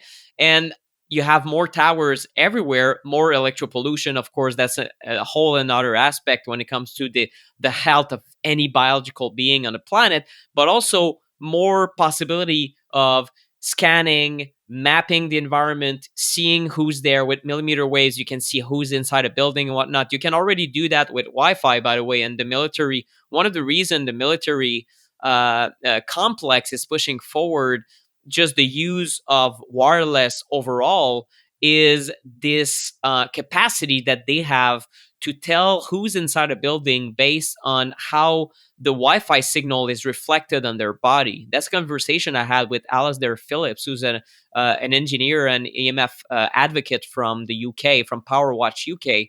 And he told me, yeah, that's why they're really keen on pushing more powerful Wi-Fi's and 5G and these technologies, because it's there and it's an additional tool for them to gather data. So you have the people who want to use it for surveillance, have their agendas, and corporations who might prefer gathering the data and selling it, so for profit, like Google and other companies that are basically surveillance companies that sell their data they could sell it to the CIA, they could sell it to the US government, the military, they could sell it to corporations who want to know the highest bidder, basically. So they're interested in having more sensors and more electro-pollution and more of everything, all these sensors, because for them it's their cash cow. It's how they gather money. They gather that, well, Paul has woken up tonight and in the middle of the night he ate chocolate cake because I can track his food now in his smart fridge. Well, they want to know that because they're going to put you advertising for chocolate cake. I mean, it's that, and then it becomes way more dangerous than that if it's used in certain ways that we're already seeing in China, but that could be used in our society. It could be used in very, very mischievous ways. I mean, if it's, well, Paul, you ate the chocolate cake, but you know that chocolate cake is minus 4 points in your health score. So now we're going to increase your health insurance. Well, all of a sudden, every move you make in your everyday life becomes a surveilled move, and it becomes data. Well, it becomes data. Objective data that can come back at you later. So even if you make a joke about, oh, I hate this guy, I want to punch his face, and all of a sudden, beep beep, it goes into the system, and now, well, Paul, you had a violent thought today, and you expressed it out loud. So it becomes a surveillance society, and it becomes the opposite of individual freedom, where you can eat chocolate cake and no one has to know about it, and it doesn't have to penalize you. And then I'm somewhere in between. I'm for the ban of trans fats, for example, whereas I heard the argument from hardcore people that are, let's say, so focus on individual rights, that could say, no, it's my right to eat trans fats, and I want to eat these donuts, these trans fat laden donuts. And yes, of course, but let's replace the ingredients. Certain ingredients are so toxic, let's just replace them. So I'm for certain interventions by government where it's banning the use of a chemical that we know is extremely destructive. But when it comes to individual choices in our everyday life, it can quickly become so out of hand that we lose touch with what it is to live in a free world, in a society that is for informed consent on medical interventions, on I can open a business when I want to. I can do what I want in life. I can express myself. I can talk about my opinions, even about my political opinions, without being blacklisted from Facebook and YouTube and these kind of things. So already, when you talk about censorship, we're already seeing these freedoms go back from, basically, we're going back to medieval kind of behaviors that we're seeing, where it's like, no, these people talking about against Bill Gates should be burned, right? So, like witches. Well, in reality, if you express yourself in a non-violent way, you should be allowed to speak. But we're just in the middle of something where people want to control the information. So it's just, yeah, that's where the 5G comes in, I think, Paul. And I think that's why, on a surveillance standpoint, I'm very concerned about that, because if such a system were to be used, I want it to be I want the data to not be sold against my will. I think it's extremely dangerous to give a few individuals the power to have this data and do whatever they want. You never know when it's gonna come back to you. This conversation could come back to me. Well, yeah, it could, and I've had conversations with friends of mine that are big podcasters, and said, why are you not talking about all this manipulation of the public and the dangerous propaganda on vaccines, and all the now myriads of documentaries even showing medical doctors who have looked into the dangers of vaccines, and their own kids have been killed or become epileptic, or all sorts of stuff that they tracked right to the vaccines, and were dead shocked at how much manipulation of the truth was in their medical training, and until they actually had a reason to start investigating it and realize they'd been played as a sucker the whole time. Hi, everybody. I'm not sure how familiar you are with minerals and trace minerals, but minerals are important to our body for many, many functions, and minerals and trace minerals also help regulate our hormonal system. And one of the products that I've been using for many years is Shilajit minerals. But when I got a hold of Chervine's Shilajit from Symbiotica, it was a total notch above anything I've ever tried. So I've got Chervine here to tell us what's special about his Shilajit and how to use it. Shilajit is, you can pronounce it any way you want. I like Shilajit. It makes me want to dance a little bit, because the actual product makes me want to dance. Good. I take it on the rise.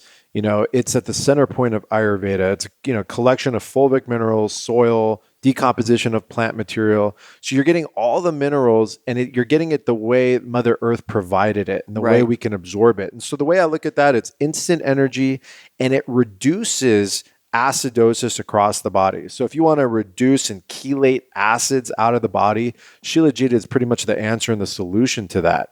And, it's probably our best seller right now. Everybody's, doing rituals with it on the rise, and they're using it throughout the day. It makes for a really good, tonic. It's delicious. Once your body starts getting acclimated to it, the flavor starts to kick in. And, if you're a coffee drinker, if you're a matcha drinker, if you're a tea drinker, this is a really good balancer to keep your body nourished of what you need, because most people drinking coffee, Yes. they're pouring acids and onto an already acidic body. This is a good way to balance that out through the minerals. And if you're not eating certified organic food from good soils, you're eating mineral deficient food.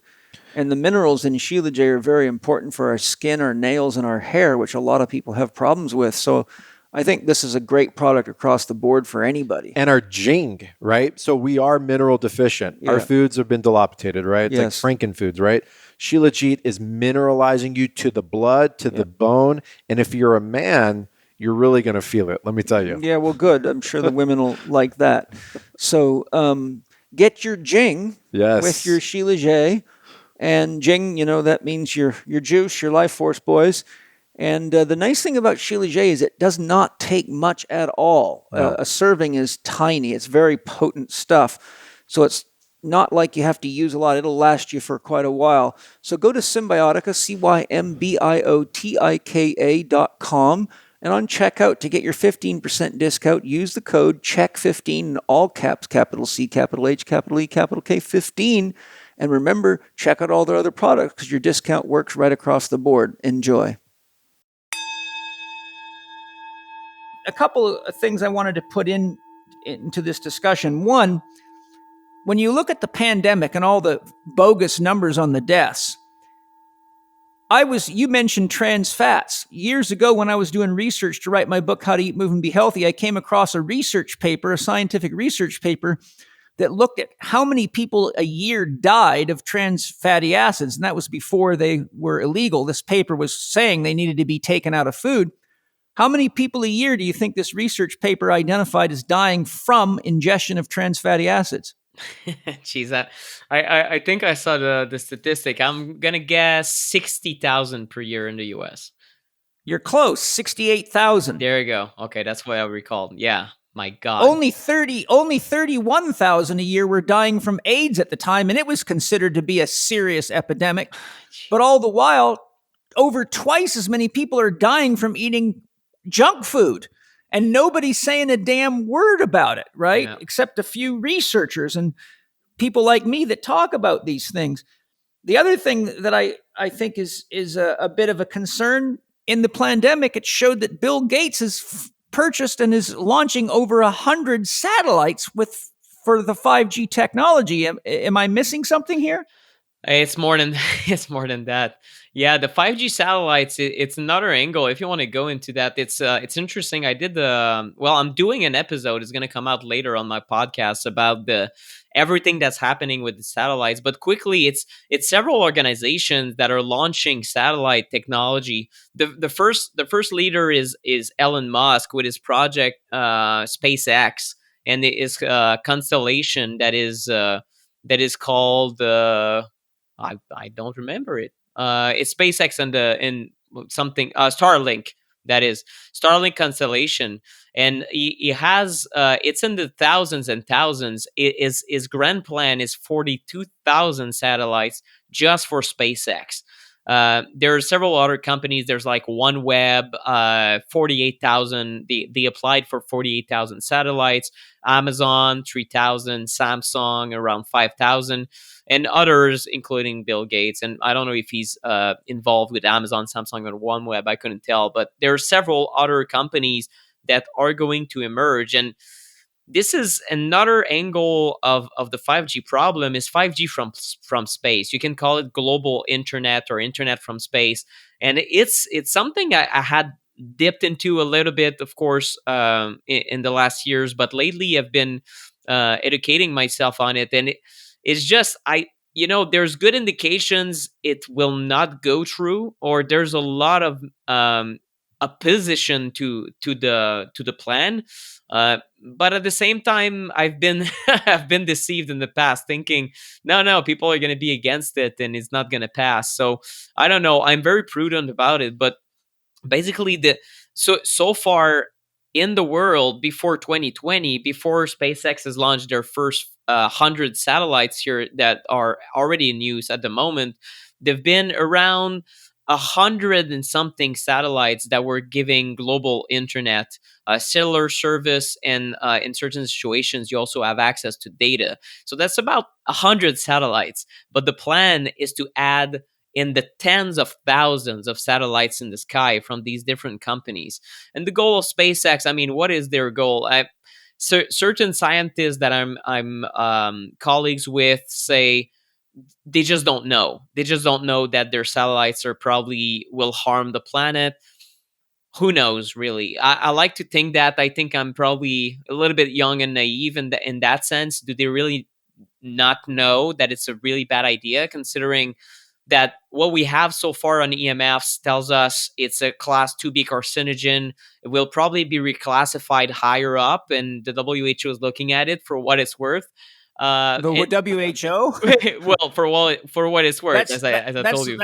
That's the devil in the church right there. Well, exactly, and even the WHO says it's bad. So imagine, right?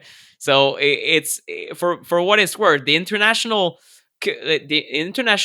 gathering of scientists, basically, if you take the best scientists in the world, what do they say about 5G? Well, it's overwhelmingly negative what they say about 5G, aside from maybe the few scientists that are sponsored by industry, that are part of a group called ICNIRP, and it's basically just people who they vote for what members can be in that group, and they set EMF standards for almost the entire world. And ICNIRP is basically people influenced by the industry, and the group stays the same through the ages. And they say EMFs do nothing, everything is safe, right? So that's that group. That's what they say about every drug and every technology. Well, exactly. And it's a heavily microwave ovens, the same shit. Hans Hertel was the first one to publish scientific research on the actual effects of microwaves. The Russians had done research because they confiscated German tanks that had microwave ovens in them, and they'd never seen this technology before. And when they investigated it scientifically, they found that it was so dangerous, they made it a rule you cannot be within 1,000 feet of a microwave. Yeah. Right? And when Hans Hertel tried to publish his research showing white blood cell reactions to any microwave food and how the immune system would immediately attack it as a pathogen, the Swedish government put a gag order on him and said, if you publish that article, you're going to go to jail. And he did it anyhow. He said, screw you. People need to know the truth about this. So we have a long, long history of people telling the truth, getting locked up and put away because corporate interests are more powerful than government constitutions. In fact, I tell people we don't have a government. We have corporate headquarters around the world. There's no such thing as a democracy anymore. And Google and Facebook and these large companies are absolute evidence of that. One of the couple of things I wanted to point out here, I was doing some just scouting around, reading some different journals and things. And one day, several years ago, I came across a very interesting article. If I remember right, the title was Space Junk! And in the article, they said that we right now have so many disabled satellites floating around the orbit of the Earth that there's a very real risk that some of these things can come out of orbit and crash to the Earth and kill people. And they showed pictures of sections of space where there was just like pieces of satellites and space junk floating all around in the orbit of our planet, not far out. So the question is, what's going to happen when we have thousands of these damn things in there and their power sources run out and these things start crashing down to the frickin' planet? Yeah. People aren't thinking about this. I mean, we have a mountain of junk and garbage in the Pacific Ocean the size of the state of Texas, but people don't even think about it or give a shit about it or pay any attention to this kind of stuff. And only now are we starting to realize we have to be careful with plastics.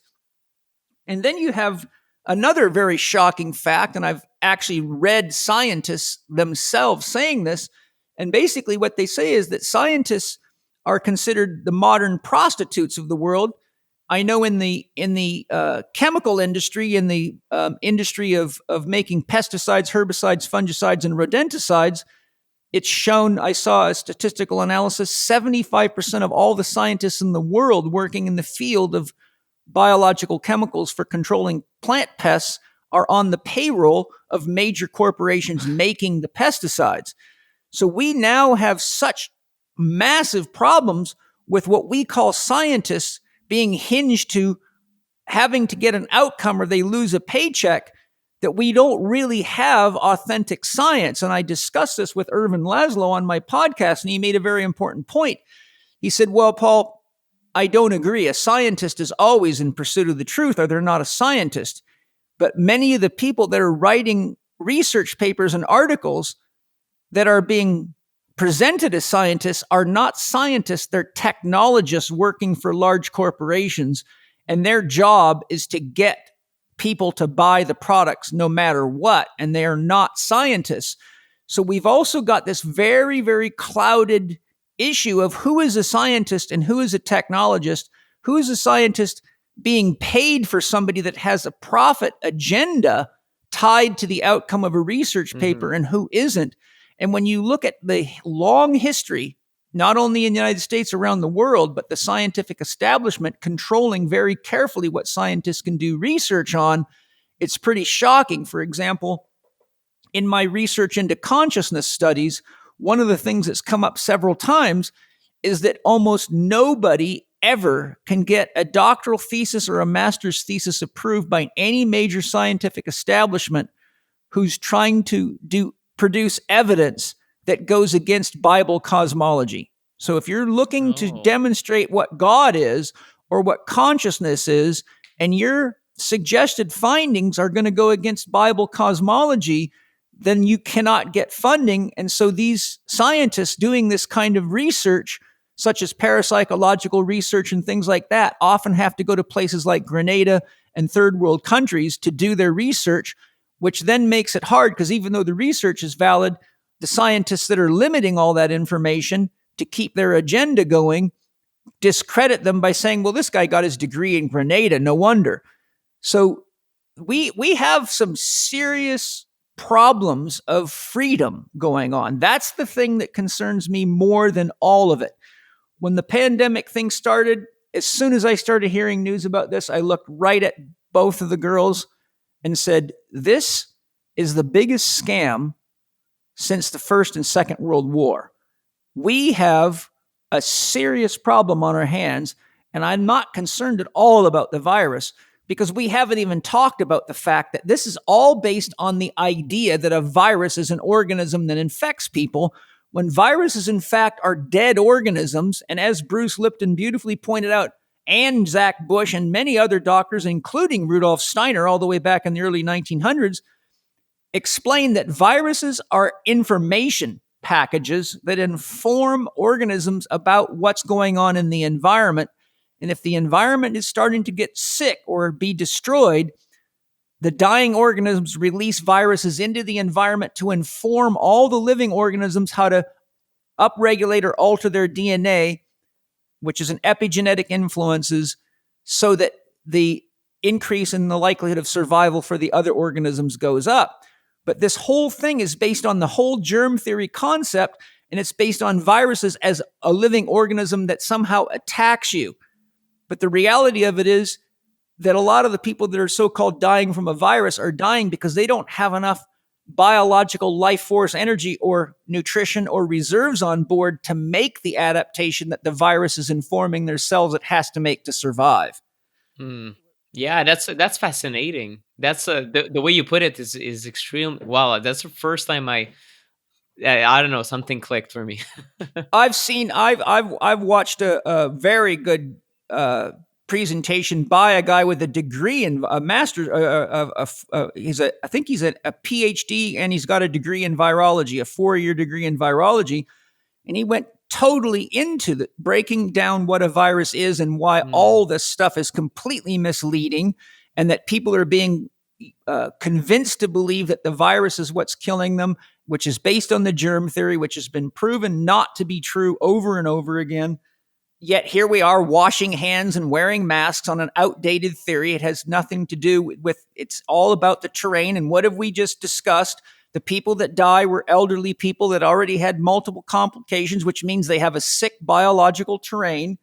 So you start looking at how many scientists are on the payrolls of major corporations with an agenda to make tons of money off this. A lot of them. Who's got the money to manipulate the media? The large corporations that stand to make the most money on this. Are they working together? Yes, documents from around the world shows that there's an integrated plan going on that goes right to the top. So for me, what's very, very concerning is that we no longer have a democracy. We are losing our freedom of speech. We all should have the right to watch and listen to anything. And people don't realize this has been going on for a very long time. When I studied brainwashing, I found a very good book, which I probably still have in my library, that showed conclusively that the Catholic Church had mastered brainwashing by the 8th century AD and have been perfecting it ever since. We have much deeper issues here that are happening right beneath our noses, and every time there's been a major distraction, there's been all sorts of laws passed from 911 onward to now that people don't even know are going on, and they're being pushed through legislation, such as Donald Trump giving away all of our nature reserves to large oil corporations and these types of things, which the only people that seem to be watching this are the native people that stand to lose reservations and have a connection to the earth. And many of the groups that I'm involved in are actually tied to native groups that are protecting our natural resources because nobody else seems to give a shit because they're too trapped in the world of ideas and illusions and fantasies, which are, as we discussed in your podcast, being used to program people's minds so that there's more and more of that. I'm only interested in the truth. I'm happy to be wrong about vaccines. I'm happy to be wrong about 5G. I'm happy to be wrong about all this stuff. But I need to know that the research is being done by people that are not connected financially to the outcome, that are legitimate scientists, that have a track record of producing legitimate science. And that's what real science is.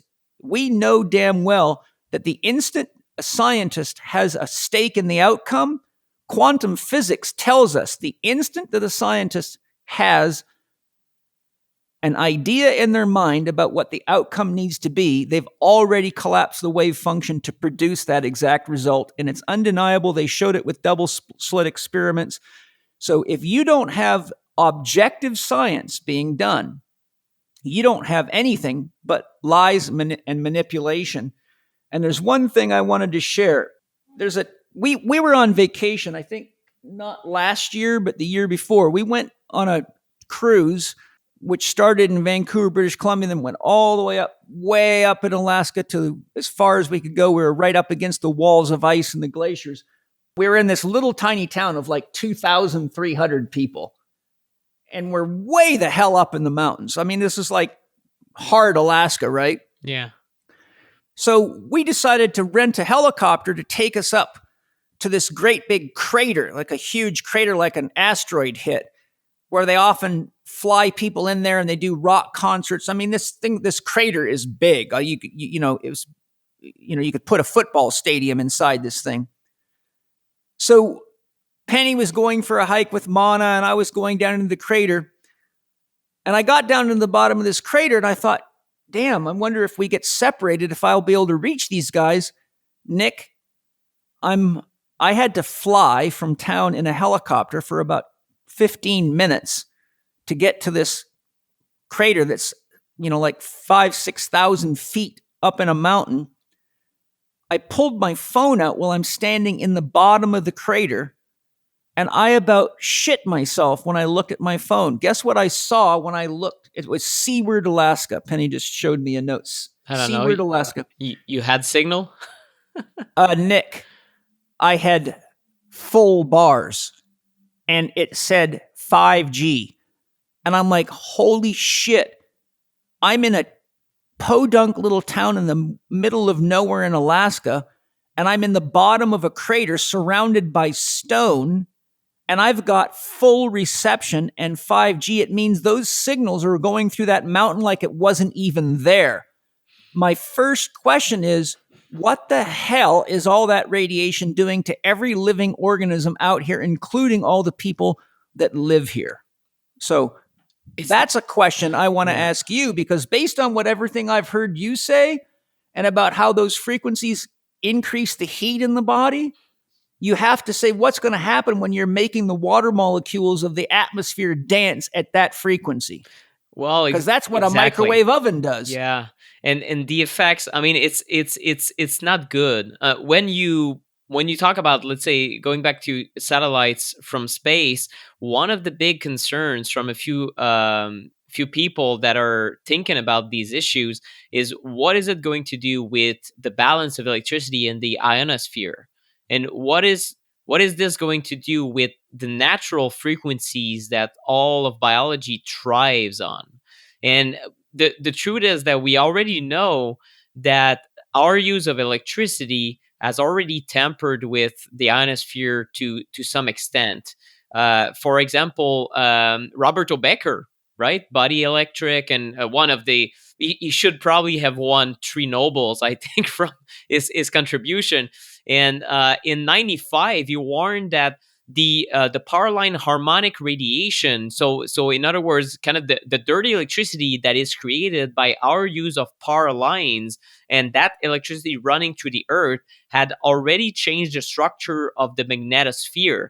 So he said that there's already man-made changes to the electrical grid that's naturally around the planet, and that this effect can impact everything, just like when you tamper with sunlight, the way that, unfortunately, and another thing about Bill Gates, he wants to block the sunlight to reduce cancer. He's already trying to do it. There's a project. The chemtrails. There's a project.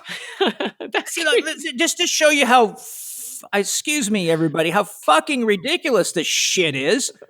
I saw an article actually published in the mainstream media. My wife showed it to me, Penny. You know, Rudolf Steiner said a long time ago in the early 1900s, there's 2 things human life depends on: bees and trees. And if either of them reaches a critically low level, life on this planet will cease to exist as we know it, which meant you, human beings. And we are now at a very, very dangerous low level of trees and bees. The bee population is right on the edge of extinction. We're running out of trees. We've cutting down something like 2 million acres of the rainforest a day, all for corporate interest.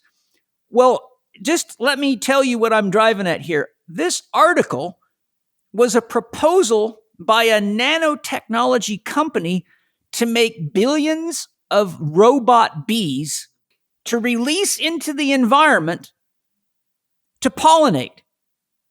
Okay, I'm looking at this going, are you guys absolutely that smart that you're that stupid? Why would you want to make billions of robots that'll all be powered by electrical sources, probably controlled by electromagnetic waves, when really the solution is save the fucking bees, dumb shit. They're part of nature. Our life depends on them. We have got to smarten up and look at what it is that supports life on this planet. And we can't keep coming up with dropping aluminum in the atmosphere to block the sun when it's clearly there's a technological connection to fossil fuels and the ways we're generating heat on the earth. I don't believe that's the only thing, because I've seen reports from NASA that all the planets in our solar system are showing significant increases of heat due to the activity of the sun. So I don't want people to think, oh, Paul's just a greenhouse gas nutcase. I look at all the data and I say we've got multiple issues that are very real. There's things going on in the solar system that are heating the planet up that are beyond our control. But at the same time, we can add insult to injury by being profit-driven and immoral. And that's the other problem with science. There's a serious lack of morality. Scientists have verified every single drug that ever have to be taken off the market. They've verified every single vaccination that turned out to be dangerous and cause cancer and kill people and all this other stuff. We don't have morality in science. And when Descartes' era separated science and the church, we could say we separated science from morality. And a moral is any principle that supports life. So when you put all this stuff together, there's something else that most people aren't thinking about on this 5G deal. If you study crystal technology and you look at the writings of people like Rudolf Steiner and others, and even native cultures, about what the functions of the crystals, a huge percentage of the Earth's mass is crystals. Are you aware of that? Yeah. Okay, so we have massive, I've seen pictures of these things. My brother is a caving expert and a mountaineering expert. And I've also seen pictures just scanning the internet looking for this information. But there's, 200-ton crystals have been seen under the earth in caves. Well, when you look at what a crystal does, it picks up cosmic information and amplifies it. That's why we use crystals as tuners in radios. Crystals are piezoelectric devices that are very sensitive to wide ranges of energetic frequencies. So when we're moving through space, we're actually picking up energy and information from all the planets and all the stars whose light and energy is reaching us here, which goes into the internal network of the Earth's crystalline structure and is amplified to the surface. And Steiner, for example, described how that's how the formative forces that govern plants and the growth of all life and the creation of forms happens. We are in a cosmic sea of information, and the Earth actually takes this information into its body, amplifies it, and projects it out. So my point is, when you look at that technology that's built into the planet, and we know that the pyramids do the same thing, they adjust frequencies. There's lots of research on that. My question is, what happens when you start running thousands of satellites with 5G who are beaming these frequencies into the Earth? Now you've got to consider something very different. You don't just consider the effects of the 5G waves on the ionosphere, on the atmosphere, on people's biological tissues, but you have to say what's happening when the Earth starts amplifying those frequencies itself. Exactly. And this is one of I would say, the main concern from Arthur Furstenberg's, who's the main scientist who's been warning about satellites since the 80s of all things, because he's extremely electro-hypersensitive himself, but also connected with individuals that are electrosensitive. And, what happened is that through the 90s, when the first satellite phones became operational, he did surveys to people all around the world with other organizations, and they found that the vast majority of people who already know they're electrically sensitive, let's say more attuned to these energies than most people, had a bunch of symptoms for a few days as their body tried to adapt to this new injury that was around. But this happened also in 2000, 2001, multiple times as more and more satellites became online. And what he's especially concerned about is that he doesn't think it's the satellites himself. He thinks that this is more the changes in the ionosphere, or even the changes. I saw a lot of things in the last years about changes in Schumann resonance, and what is happening with our planet's magnetism. And I'm wondering if man-made technologies are to be blamed for these disruptions. I don't know that, but there's probably things that are impacting the Schumann resonance and impacting the whole ionosphere. So that's more concerning than the radiation coming from the satellites themselves, is the global effects, because in the end, if we pollute the ionosphere, it's one of the easiest way to pollute the entire planet, as if you could have a single factory who has the ability to pollute all the air on the freaking planet at once, because if you have 42,000 satellites, you can cover the globe. And who knows, at one point, is the ionosphere changed enough by man-made activity that we see all sorts of crazy stuff happening, as if what we have so far isn't bad enough. So the good news, though, there's actually good news in this conversation, Paul. If you want to talk about the good news, is that the pushback is quite substantial against these satellites. So that's if you want to get into that, there's a group, 5G Crisis, by Americans for Responsible Technology, and Doug Wood, the organizer, organized a call between different people, including an attorney called Julian Gresser, and I'm trying to get him on my podcast, but he's someone putting together a group of attorneys and different experts from different expertise. There are astronomers in there that are against this project because already we're seeing so much light pollution that astronomy becomes difficult. There are also astronomers that are experts in space junk, which you mentioned a few minutes ago, that say it could be a disaster and we have no idea of what we're doing with those. There are experts in, of course, like Furstenberg and hundreds of EMF scientists that say this is nonsensical, since if we apply the precautionary principle, we should be aiming to reduce the amount of electro-pollution on Earth from all sources, and we're doing the exact opposite with 5G as a whole. And 5G from the space is just this technocratic wet dream that we don't need right now. I think it's just Elon Musk and other technocrats having fun because it's feasible. Like, hey, we're going to send satellites in space. It's going to be cool. It's almost a teenager dream of technology and how the future should be. Has nothing to do with what we need on the planet right now. So there's all these experts together, even experts in the environmental on the environmental standpoint, talk about ozone depletion, because just sending these satellites in space, I found a 2010 study by Ross and Al, and they say 2010 is the first time they actually modeled how much these particles emitted by rockets, which are required to shoot these satellites in space, how much will it impact the ozone layer? And they said, well, it could be comparable to the present day global aviation.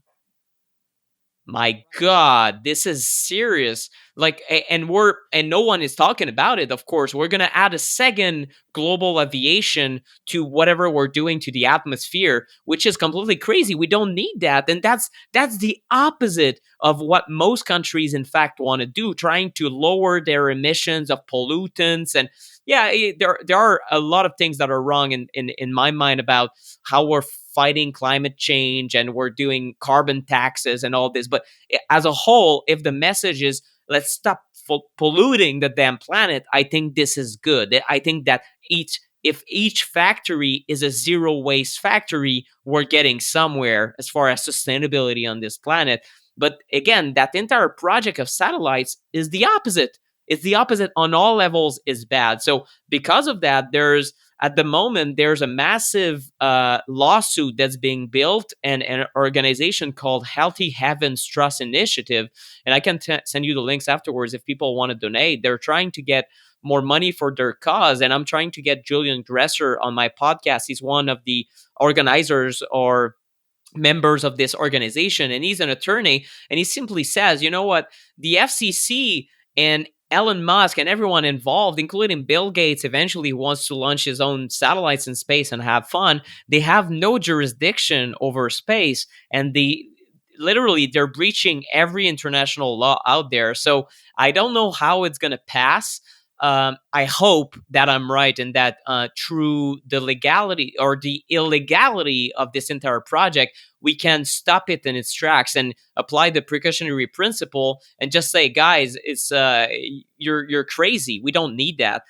And that's my hope. At least my conclusion so far is that we have a lot of weapons against these technocrats, just to say, well, it's illegal. It's illegal. You're creating light pollution, space junk. You're harming the planet, and then who knows what it's doing to the planet ionosphere as a whole. So that's, I guess, the good conclusion is that I think they're in deep trouble if enough people talk about these issues, sign the petitions, or promote these groups like Healthy Heavens Trust Initiative, or the 5G Space Appeal also, which is a big appeal that has been put forth by Arthur Furstenberg and other organizations, signed by 300,000 people so far. It's pretty good, from 220 nations. That's the largest petition, if you will, that has been signed worldwide around EMFs, and that's specifically against 5G from space. There's a couple of points I want to bring up here. One, in my experience looking into a lot of these issues that you're talking about and all the things we've been talking about, usually it's independent scientists doing honest research, often funding their own research, that come up with the awareness, oh, by the way, you guys, all this space junk is dangerous, all this electromagnetic pollution is dangerous. So the paradox is, it's actually the real scientists that turn out to be the ones that come and warn us of what the corporations don't want us to know about, and oftentimes get rid of, defame, discredit, or in some cases execute the people that are telling us the truth.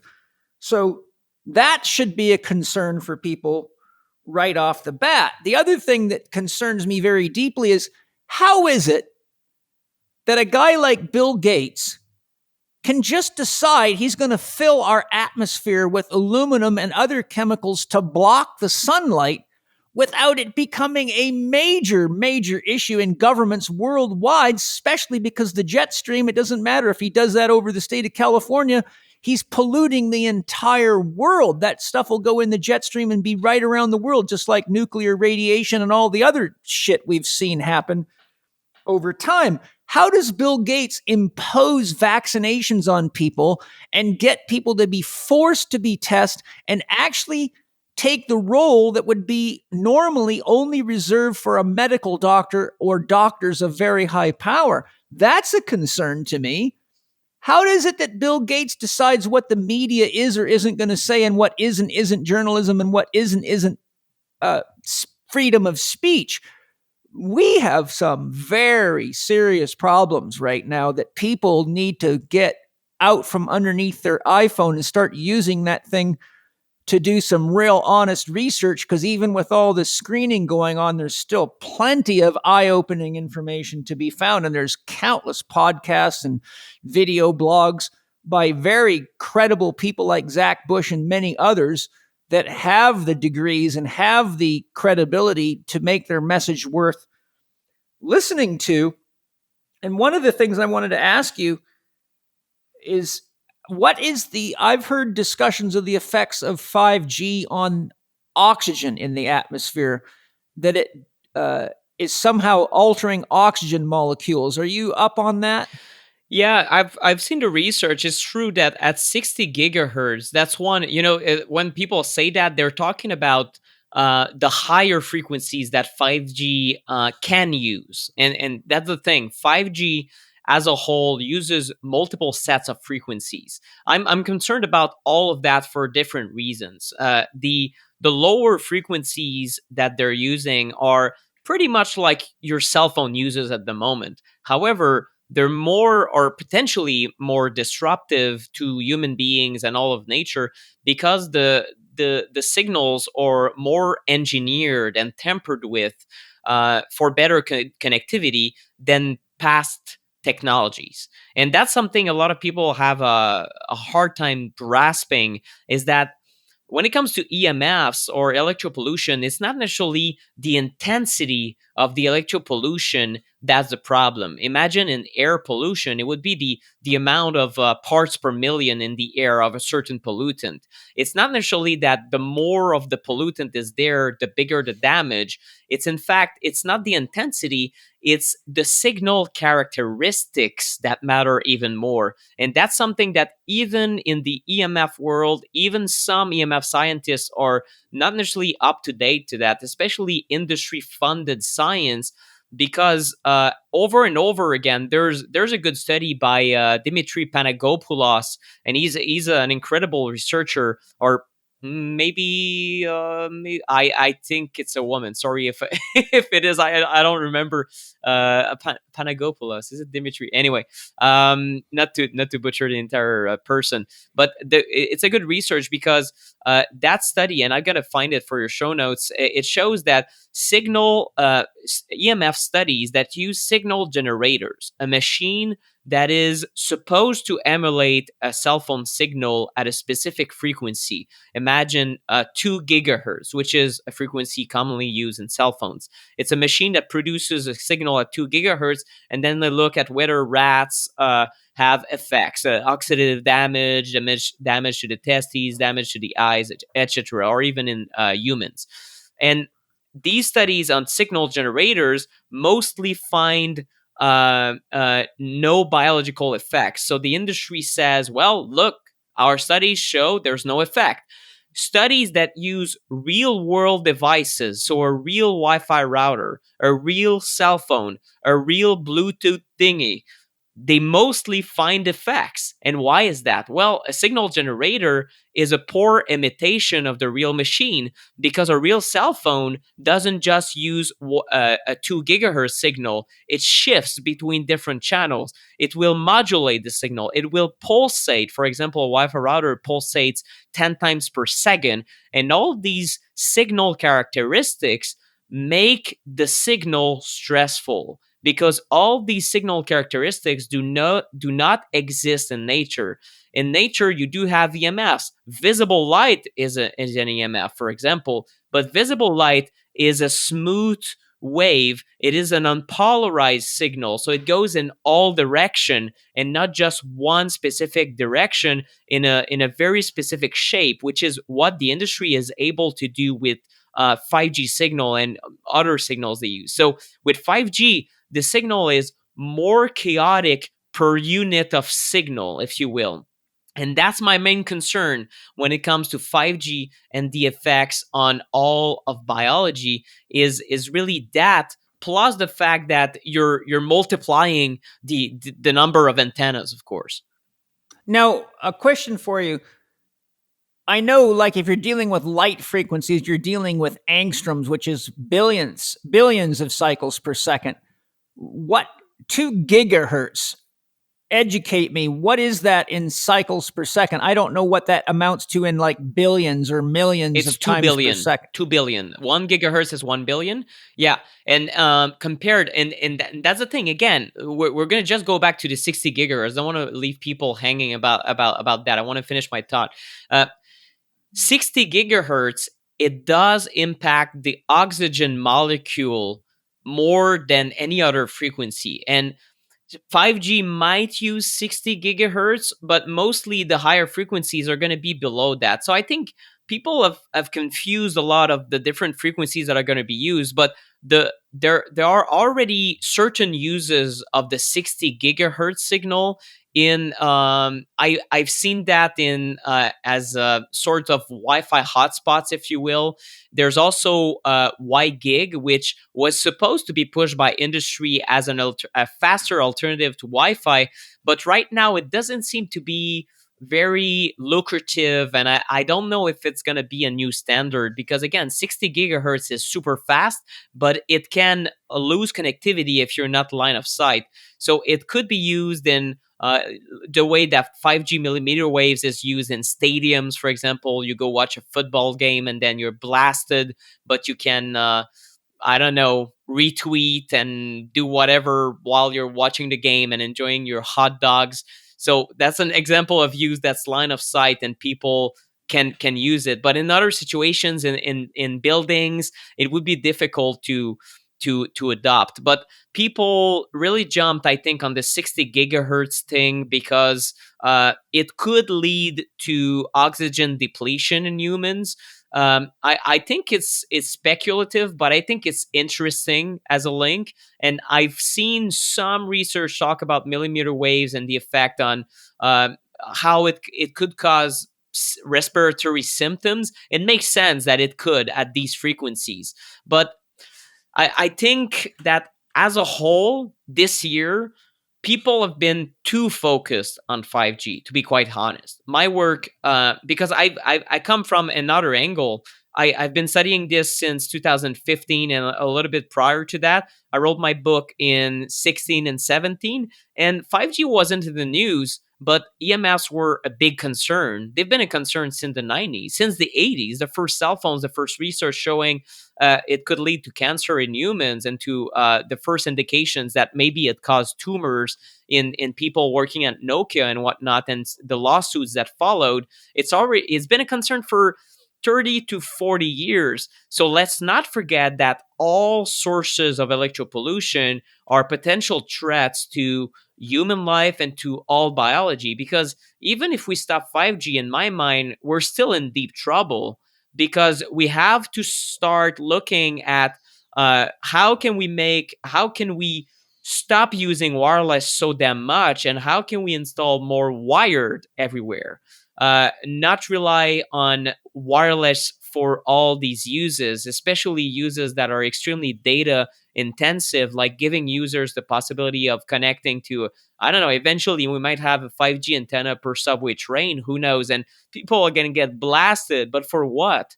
To look at random funny videos. And so the average user doesn't need to use their cell phone in that situation, but it's just convenience, and it's just user demand for more and more entertainment. So it's the industry gives it to user, and then user tells the industry, I want more, and then the industry does more. So it's really why we're pushing this technology forward. So it's an important point to say that yes, 60 gigahertz and higher millimeter waves and 5G, it's a concern, but at the same time, I see a lot of people being extremely concerned about 5G, but they're using Wi-Fi all the time. Maybe their Wi-Fi router is near their bedroom, or even in their bedroom, and they don't even think about these things. So that's why my work has evolved a little bit this year, since I started a new course with EMF mitigation specialist Brian Hoyer,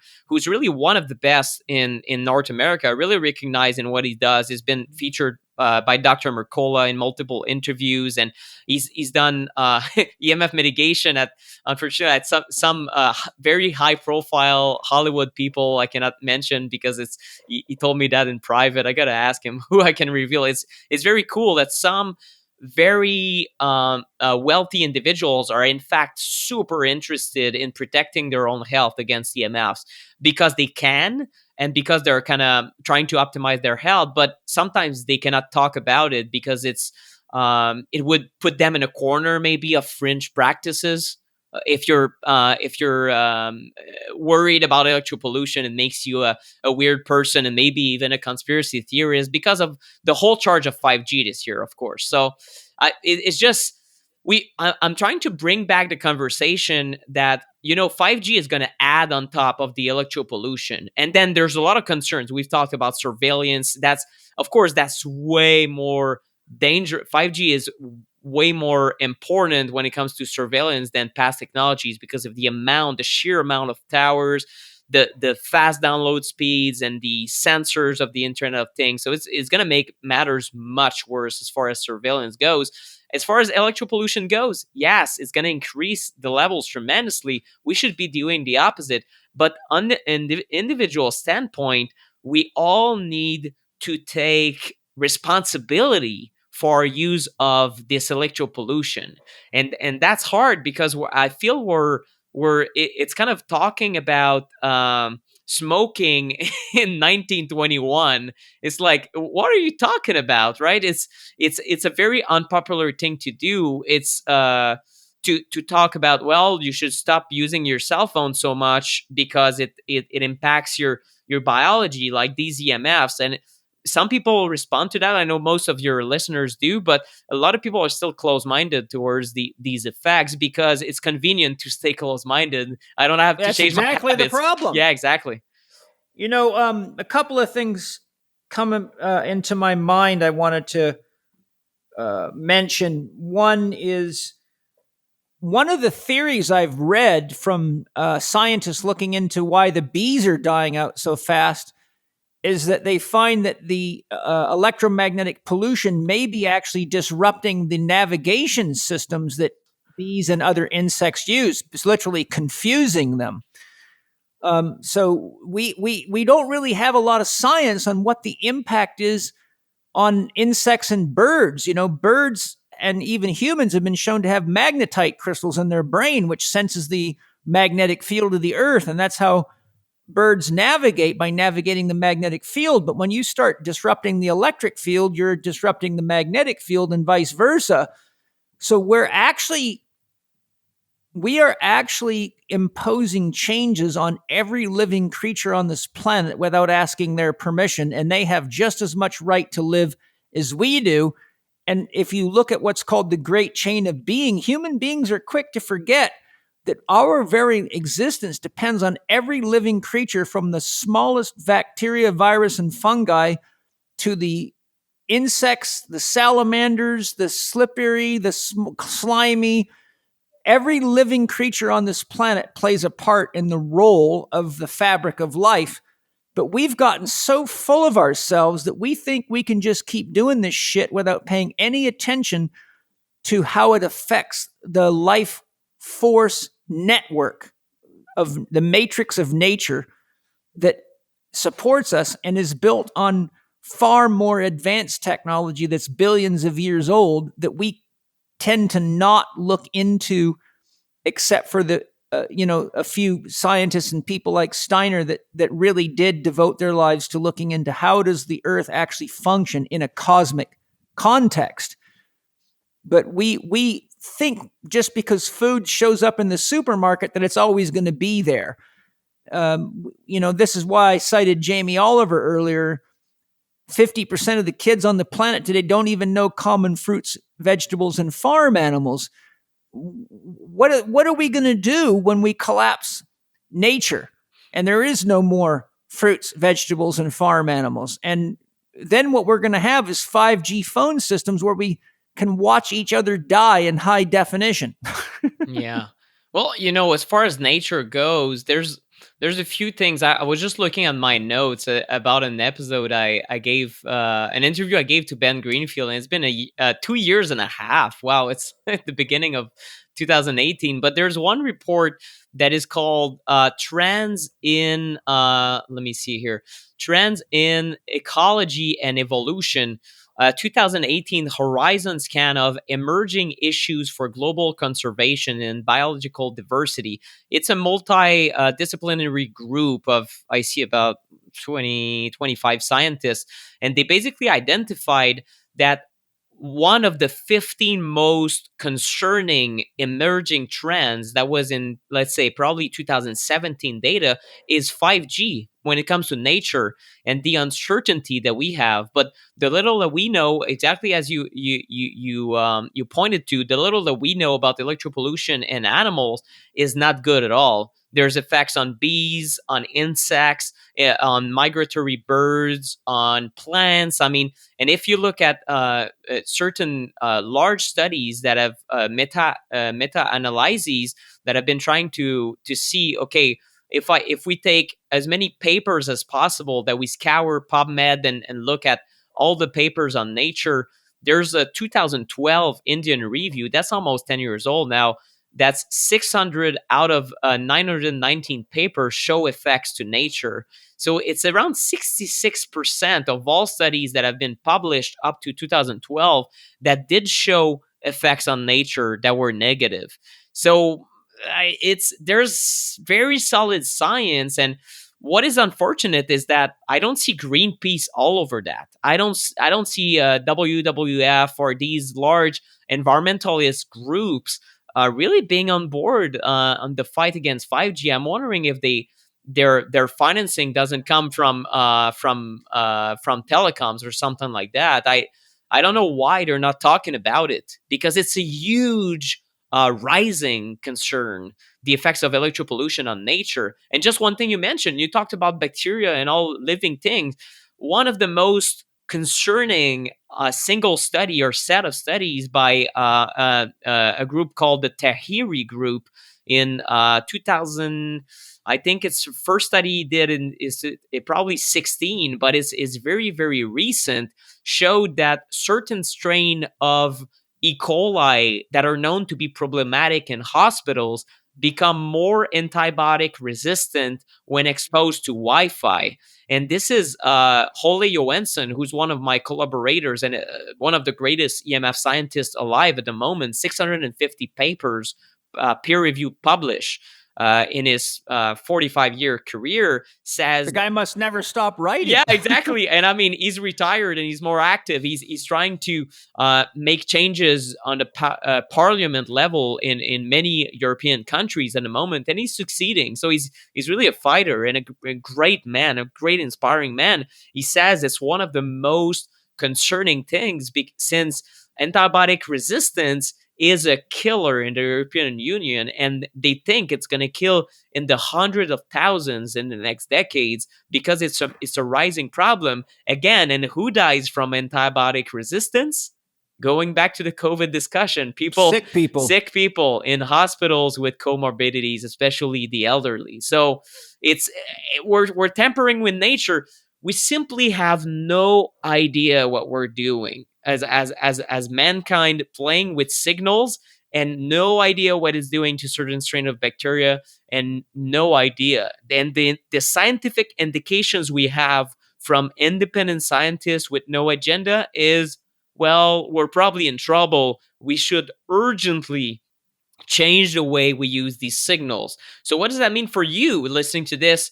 It means if you turn off your Wi-Fi at night to get started with, you're doing something great. You're doing something You'll great. Sleep better. You'll sleep better. Your family will sleep better. If you're like me in an apartment building, your neighbors might sleep better, even if they don't turn off their own. At least you're contributing to reducing this electro-pollution. And this is one of the angles I'm coming at, Paul, from now in my education, and what I'm trying to do with my work is really that through now our new course, Electro-Pollution Fix, is, well, yes, become an activist for 5G, have these hard discussions, get people on board and inform them about these global issues, fight against satellites for sure. But at the same time, on an individual standpoint, we each need to change our use and reliance and addiction to wireless as a whole. And the sooner we each do it, the more industry in response will start selling stuff that's safer. So that's a bit of a catch-22. But in the end, if we vote with our dollars, that's something you talk about extensively on your podcast when it comes to organic food. If everyone started just buying organic tomorrow morning, well, first, the organic foods will the entire market would crash. I mean, the grocery stores would be empty of organic foods in 2 minutes because it would be too popular. But eventually, the industry would produce only organic foods.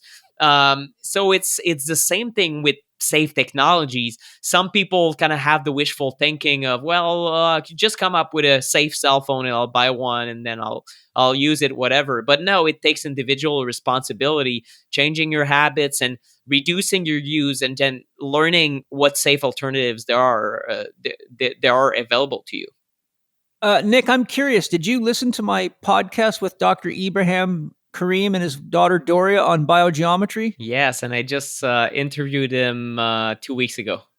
Oh, fantastic. Because I think that's a viable solution for a lot of these problems, at least something that is definitely effective and has been demonstrated with cell phone towers and entire cities. So I think we should all be aware of biogeometry. If you have not listened to my podcast with Dr. Ibrahim Karim, it is one of the best podcasts and the deepest and most profound podcasts I've ever done. And it's the biogeometry technology works. I have it happening right here in my office, in our house.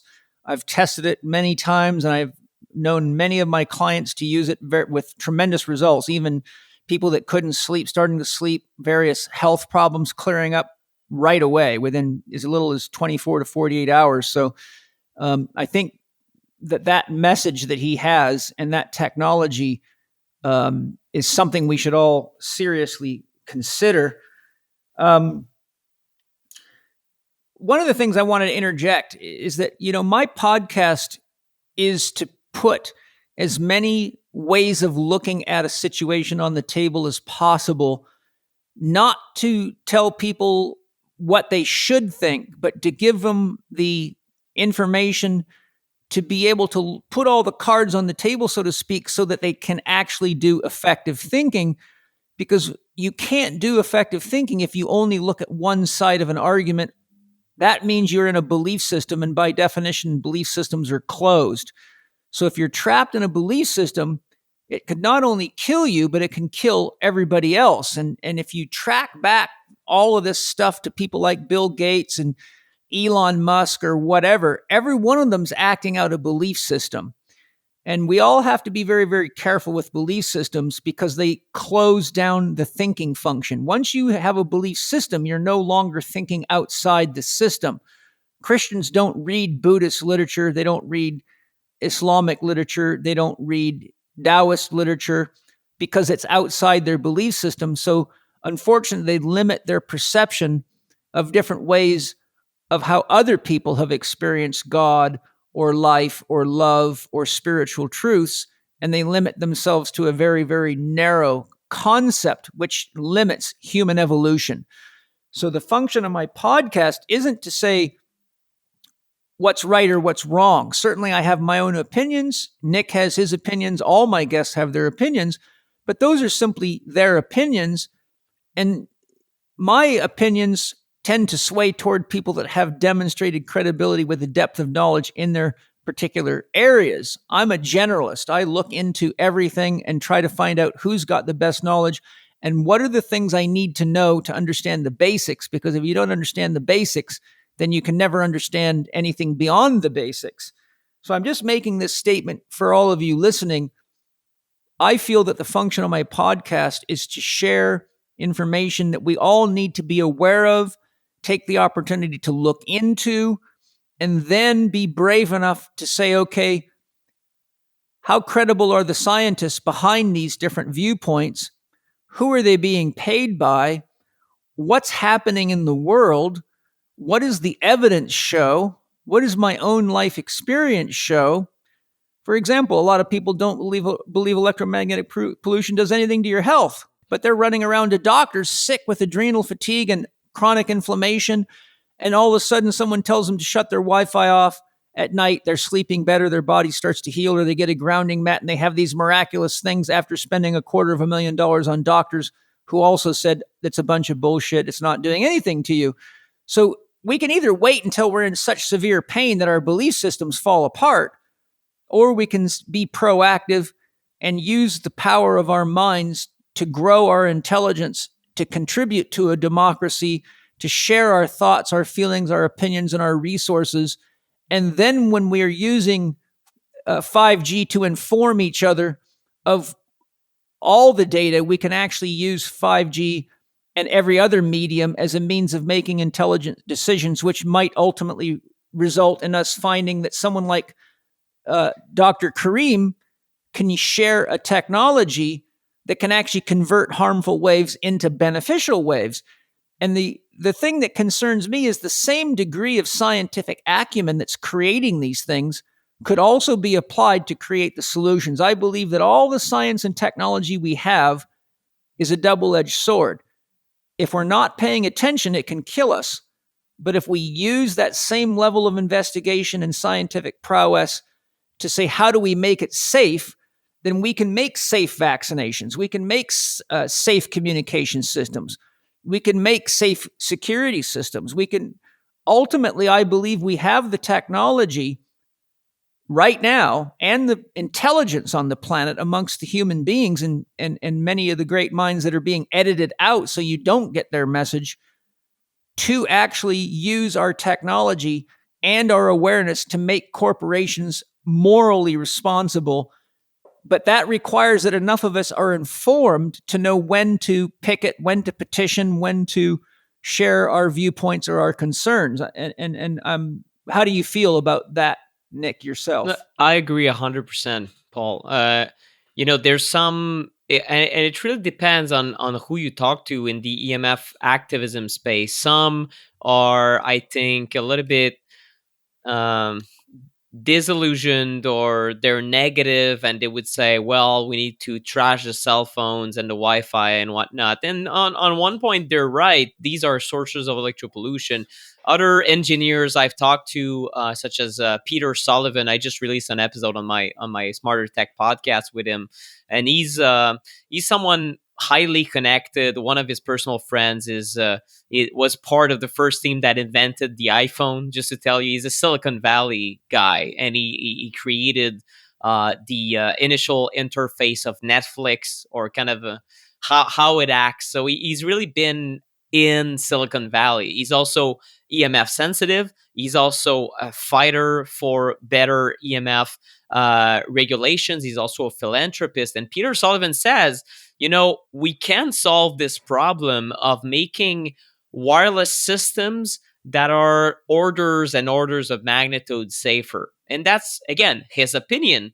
Do I agree with that? I'm hopeful that if we apply Dr. Karim's technology, if we apply the engineering mind instead of improving connectivity, why can't we stay with very good connectivity, but then reduce the biological effects and do large rat studies on different signals and figure out what signals are more prone to have biological effects on anything from a bacteria or a mitochondria to human beings and all of nature. We can do that research. It needs to be funded. We need a lot of money and a lot of financial incentives to do so. So that's the tricky part. But I think it can be done. And I've already seen in that episode with Peter Sullivan, he shared with me an engineering paper that was very interesting. That is a very, very large scientific paper. I'm just going through it at the moment. And it shows basically they've tried to identify, I think, what is the initial research on safer Wi-Fi or safer wireless communications. It does identify all the signal characteristics and how much of a role they play in, let's say, how much stressful EMF is. And then it also identifies certain frequencies that are healing versus certain frequencies that are negative or harmful. And that's also work that I've seen engineer who's a colleague of mine, Paweł Wypiszowski from Poland, starting to do. He's also someone looking into, let's say, electromagnetic or wireless electromagnetic biocompatibility. So that's that's a mouthful. So basically, how can we make this wireless compatible with the natural wireless that we're exposed to as human beings, whether it's the sun, the Schumann resonance, and everything that's in that spectrum of EMF, including invisible and visible light? How can we make it a natural signal as much as possible to make it as natural as possible? And if it's not possible, we're going to need to find other ways. But one of the ways that could be done is to not use EMFs, but use quantum communication. And that's a serious and I was a little bit on the edge of unsure what to think about quantum communication. But Peter Sullivan told me there are real companies looking at it at the moment, and he could not disclose the details, but he's high up in Silicon Valley. And these projects are probably, they could be worth trillions if they go through and they really discover new ways to communicate without this electro-pollution. It could be a complete turnover revolution that can make in the trillions. So it's a little bit under secrecy, these tech projects. But I have great hope that if you talk to your neighbors, you talk to everyone you know, and you say, you know what, we could have safer, we need safer technologies. Why not ask of telecoms to come up with instead of 5G, it could be I don't know, LTG, where you have cell phone towers that are low emissions, or cell phone towers that have been with other technologies added on top that we know are health supportive. Who knows? We can dream about these things. 40 years ago, or let's say 100 years ago, it was impossible to think about our current use of these EMFs. It was nothing but a dream.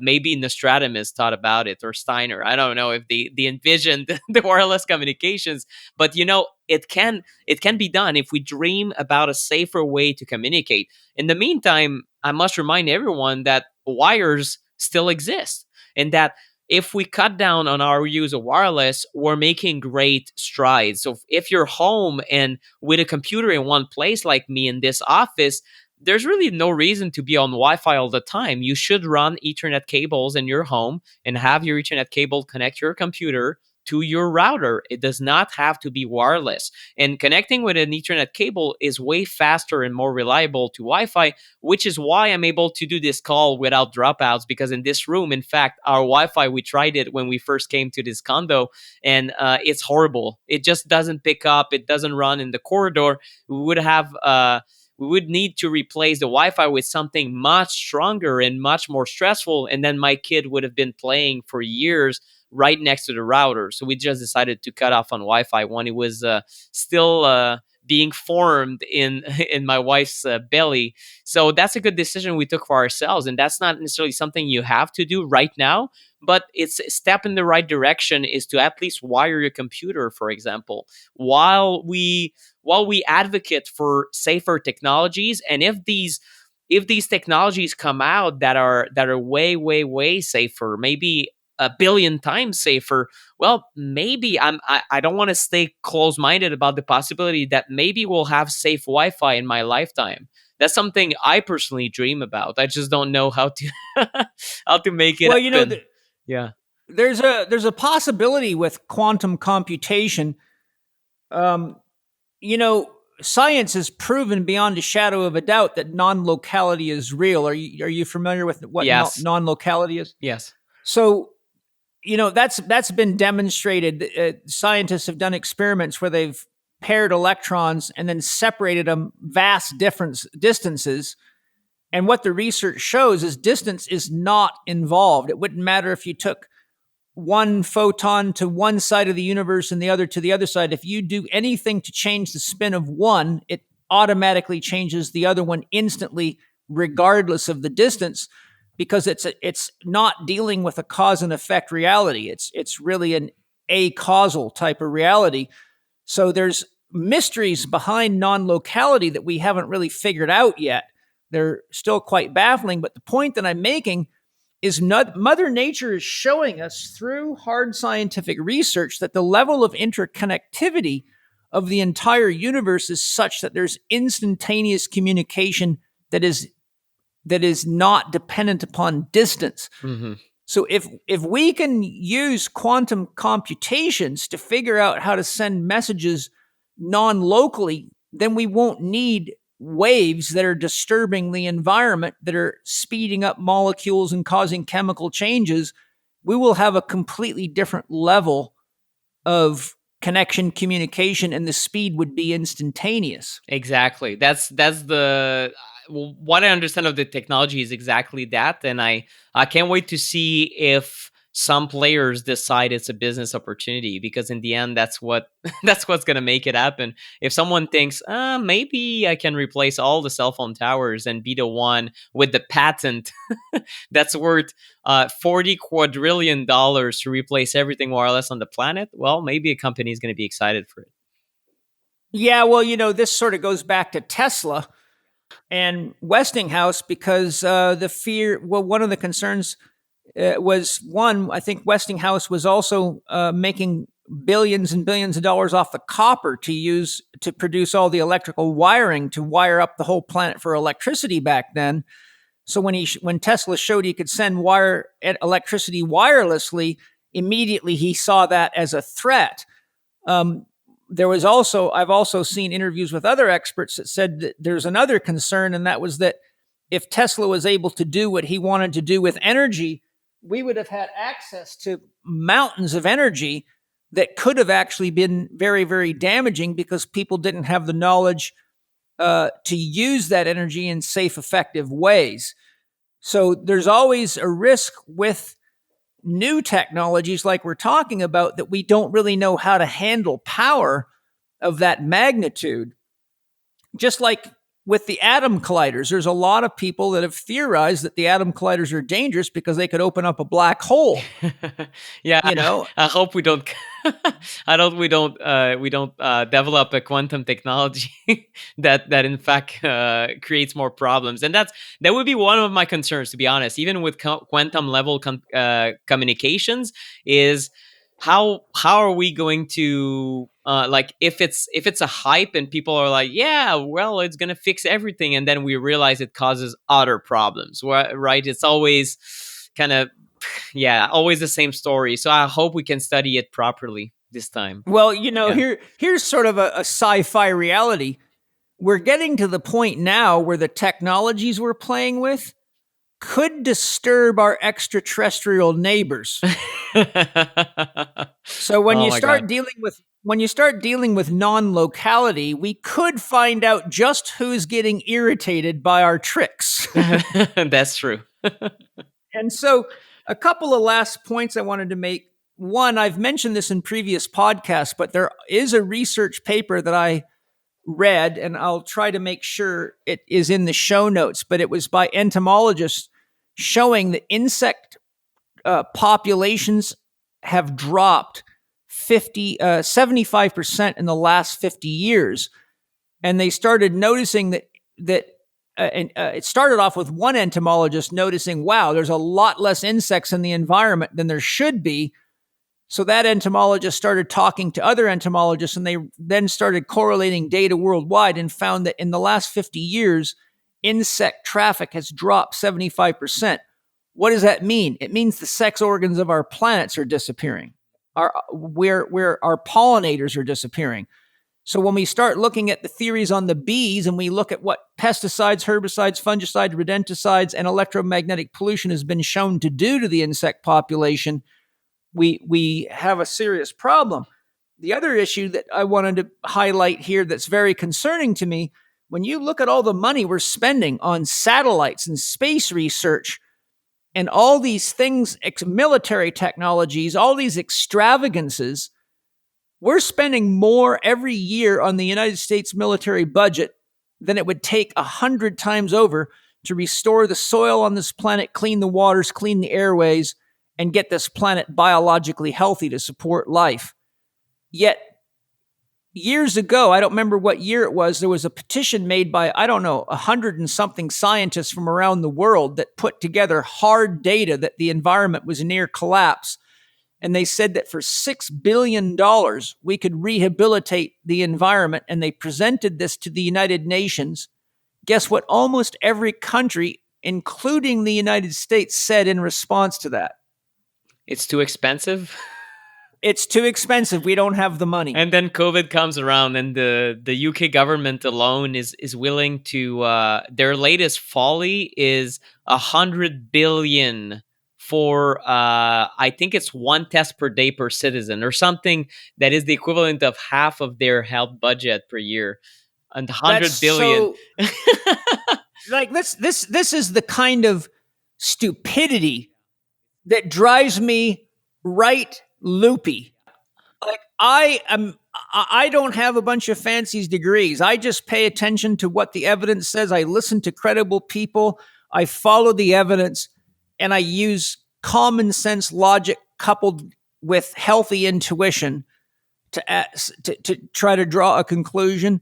And I've been successful enough to build an institute that's helped countless thousands and thousands of people around the world live healthier, better lives because of it. So I'm using the same logic that I've used for my entire career to help a lot of people, including myself, through a lot of challenging situations. So it's very hard for me when I've spent my whole life being successful using a holistic thinking model, looking at the data and asking the best questions I can come up with to the smartest people. If I don't apply that logic to these situations, then I am as deserving of the outcome as anybody else that's completely ignorant and doesn't realize what's happening. But how do you do that when you have knowledge and you have access to people with knowledge that are highly credible, and you come to the realization, we don't have a lot of time to play around here. we're like little kids in a science shop that are about to create a bomb so big it's going to destroy not only the entire school, but the entire planet. And that's one of the reasons I hope and pray that there are intelligences outside of our own that are intervening or will intervene, because if the universe is in the kind of harmony that I think it is, then us destroying the planet could have a ripple effect that could affect different levels of reality, different dimensions of reality, and could affect intelligences within our own dimension that may be other types of life that we just don't recognize. And there's plenty of evidence for that I won't get into because it would be a whole long discussion. But just sort of to put the whole COVID thing into perspective, I said to the girls one day, I said, do you realize there's more people dying in car accidents on any given day than this whole COVID thing's ever going to take out?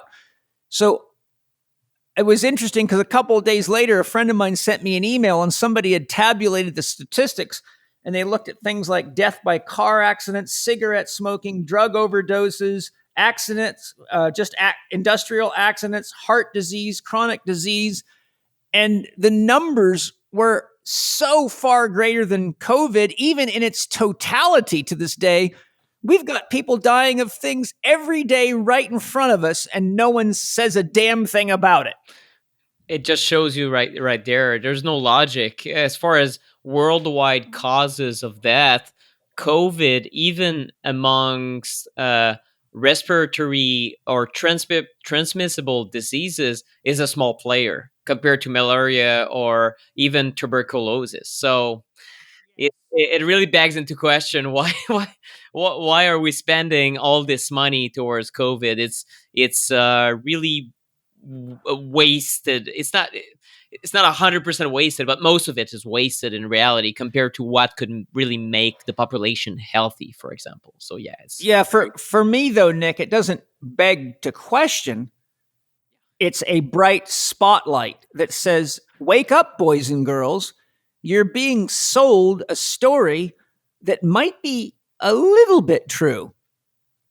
Just enough true to blow up into a massive illusion, just like most religious documents are a little bit true, but there are more myths, and they need to be read as allegories, not facts. That's why Joseph Campbell clearly said, if you read the Bible as a dictation rather than a connotation, you're in big trouble. Mm-hmm.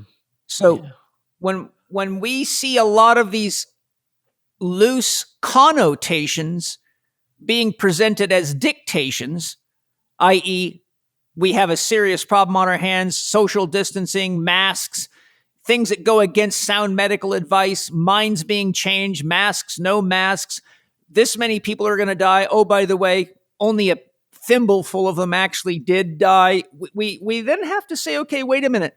What's the bigger agenda going on here?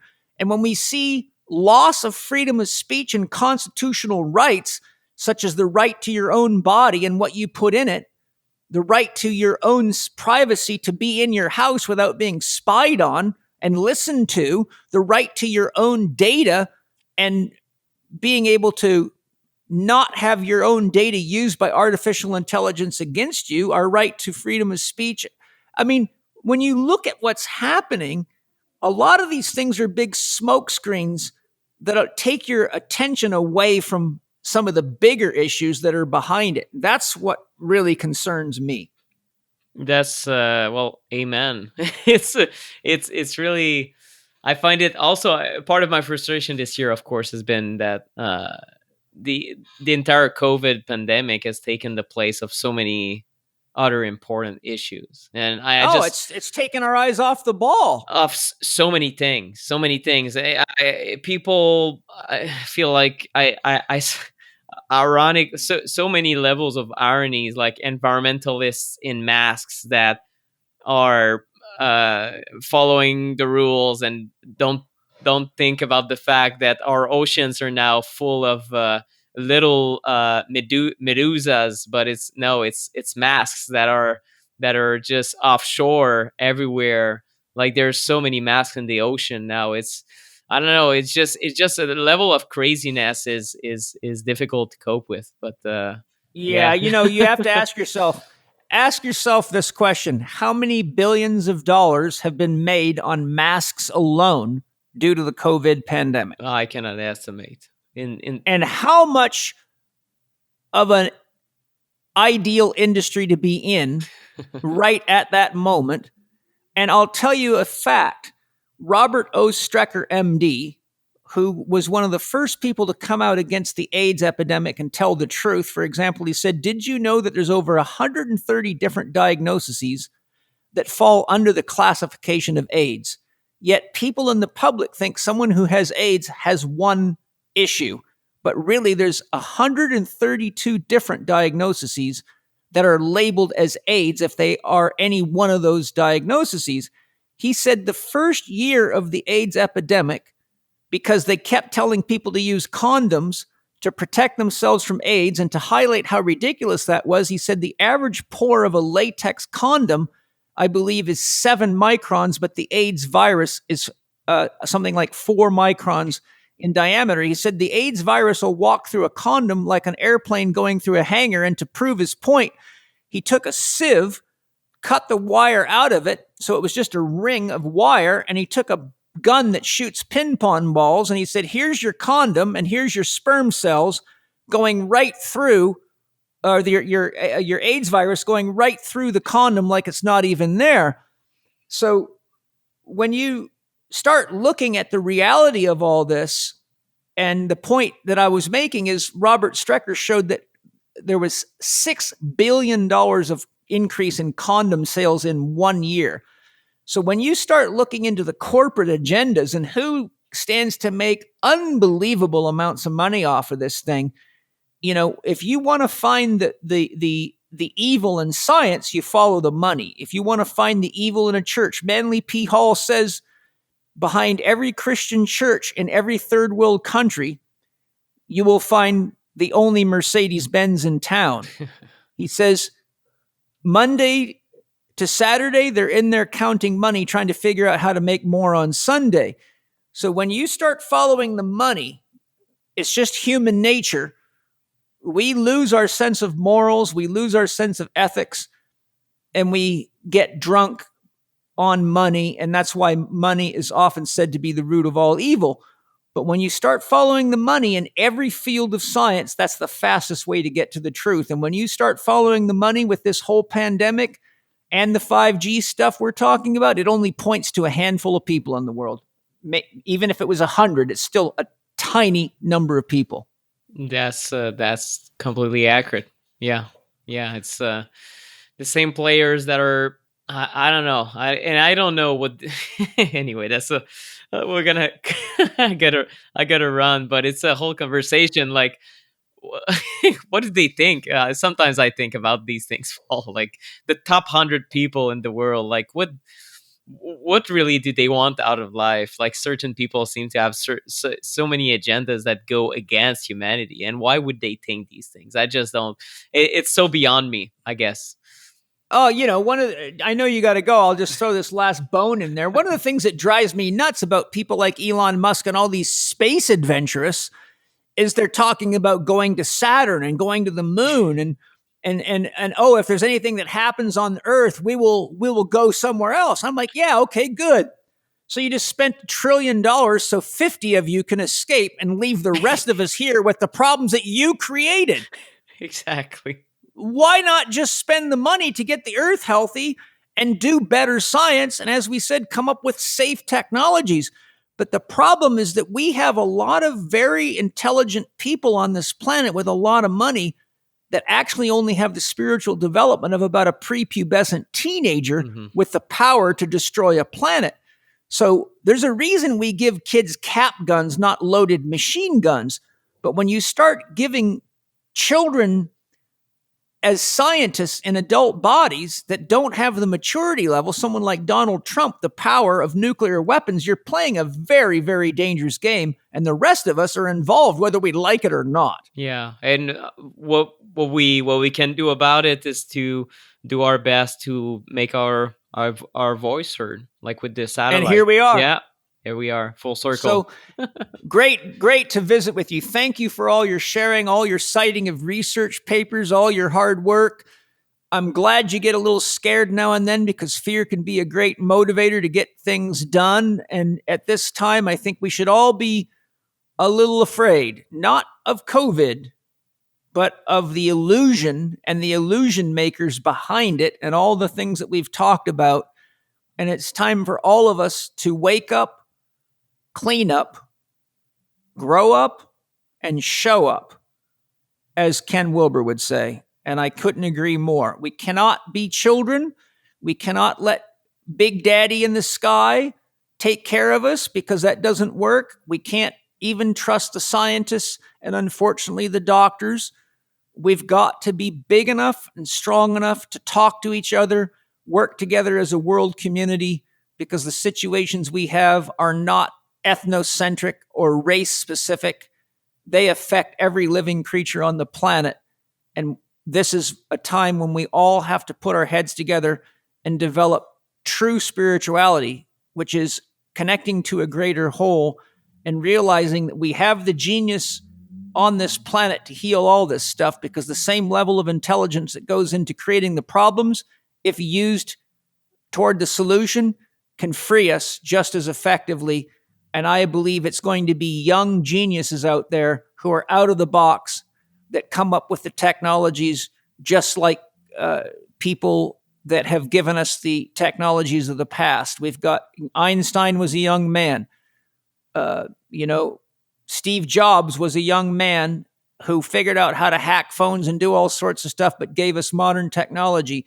People like Elon Musk. We have a lot of intelligence out there. We just got to get these people working together to figure out how can we take care of ourselves and create advanced technologies that lets us to the move to the next level of our evolution, but without actually more of a detriment than the technology offers. So, Nick, any final comments or thoughts or websites or anything you want to share? Sure. Well, just an invitation. People who want to minimize electro-pollution at home, I think it's so important and really underestimated how much that makes a difference in your life, and also an impact on that whole 5G thing. Yes, be an activist and get involved with organizations such as 5G Crisis and just 5gcrisis.com and a few others that I've talked about in this conversation, but also do it at home and get your family on board. And this is really what I've been trying to do with Brian Hoyer, my colleague, who's an EMF mitigation specialist. And it's the course is called Electro-Pollution Fix, and we've launched it this summer. We're launching again.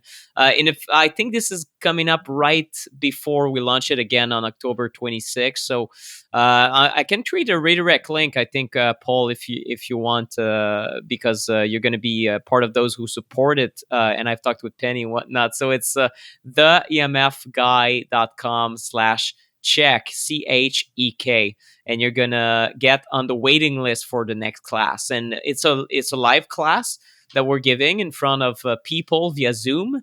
And we recommend an Ethernet connection if you connect with us. And it's 6 weeks, helps us you tackle all the sources of electropollution in your home. And that's my little infomercial for people who want to really make a difference and actually do something after that long and, I would say, thought-provoking conversation. And that leaves my final comment for everybody. Now is the time to be open-minded. Dogma is dangerous. Bias is dangerous. Look at all the evidence on both sides. Yes, look at the credibility of the people saying it. But look at the evidence and ask yourself, if this was my planet and I looked at all this evidence and I wanted my family to be healthy and I wanted nature to be healthy so I could be healthy and my family could be healthy, and we wanted to create a sustainable environment that allows us to have the technology we need to really evolve, but yet protect life, what decisions would I need to make now to allow that to happen? Because if you wait until it's too late, it's too late. There you go. Beautiful. All right. Lots of love, everybody. Nick, thank you very much for your time and all your efforts and for sharing your class. I hope everybody takes it. Don't forget to check into Dr. Ibrahim Karim's podcast with me on biogeometry, because there's some very, very effective, viable, and cost-effective solutions available to you there. And thank you for anything you purchase from the sponsors of Living 4D with Paul Chek. They all share my values, and any purchase you make supports the podcast and supports the planet, because they're all using highly sustainable practices to produce the products that we offer here on the podcast. So lots of love. Can't wait to share more with you next time. Got some great podcasts coming up for you. See you soon. Thank you for listening to Living 4D with Paul Chek and today's guest, Nick Pineault. You can find more about Nick at theemfguy.com and about his bestseller, The Non-Tinfoil Guide to EMFs, at non-tinfoilemf.com. Connect with him on Facebook at Nick Pineault Official or Instagram at Nick Pineault. That's spelled NickPineault. Be one of the first people to get access to Nick's brand new course, The Electro-Pollution Fix. Visit theemfguy.com/Chek to sign up to get notified when the course is released and get discounted early access. Follow Paul on Instagram and Twitter at Living4D Podcast or on his YouTube podcast channel, youtube.com/Living4D with Paul Chek. And remember, you can watch more on Paul's blog at paulcheksblog.com and the Chek Institute's new media site, chekiva.com.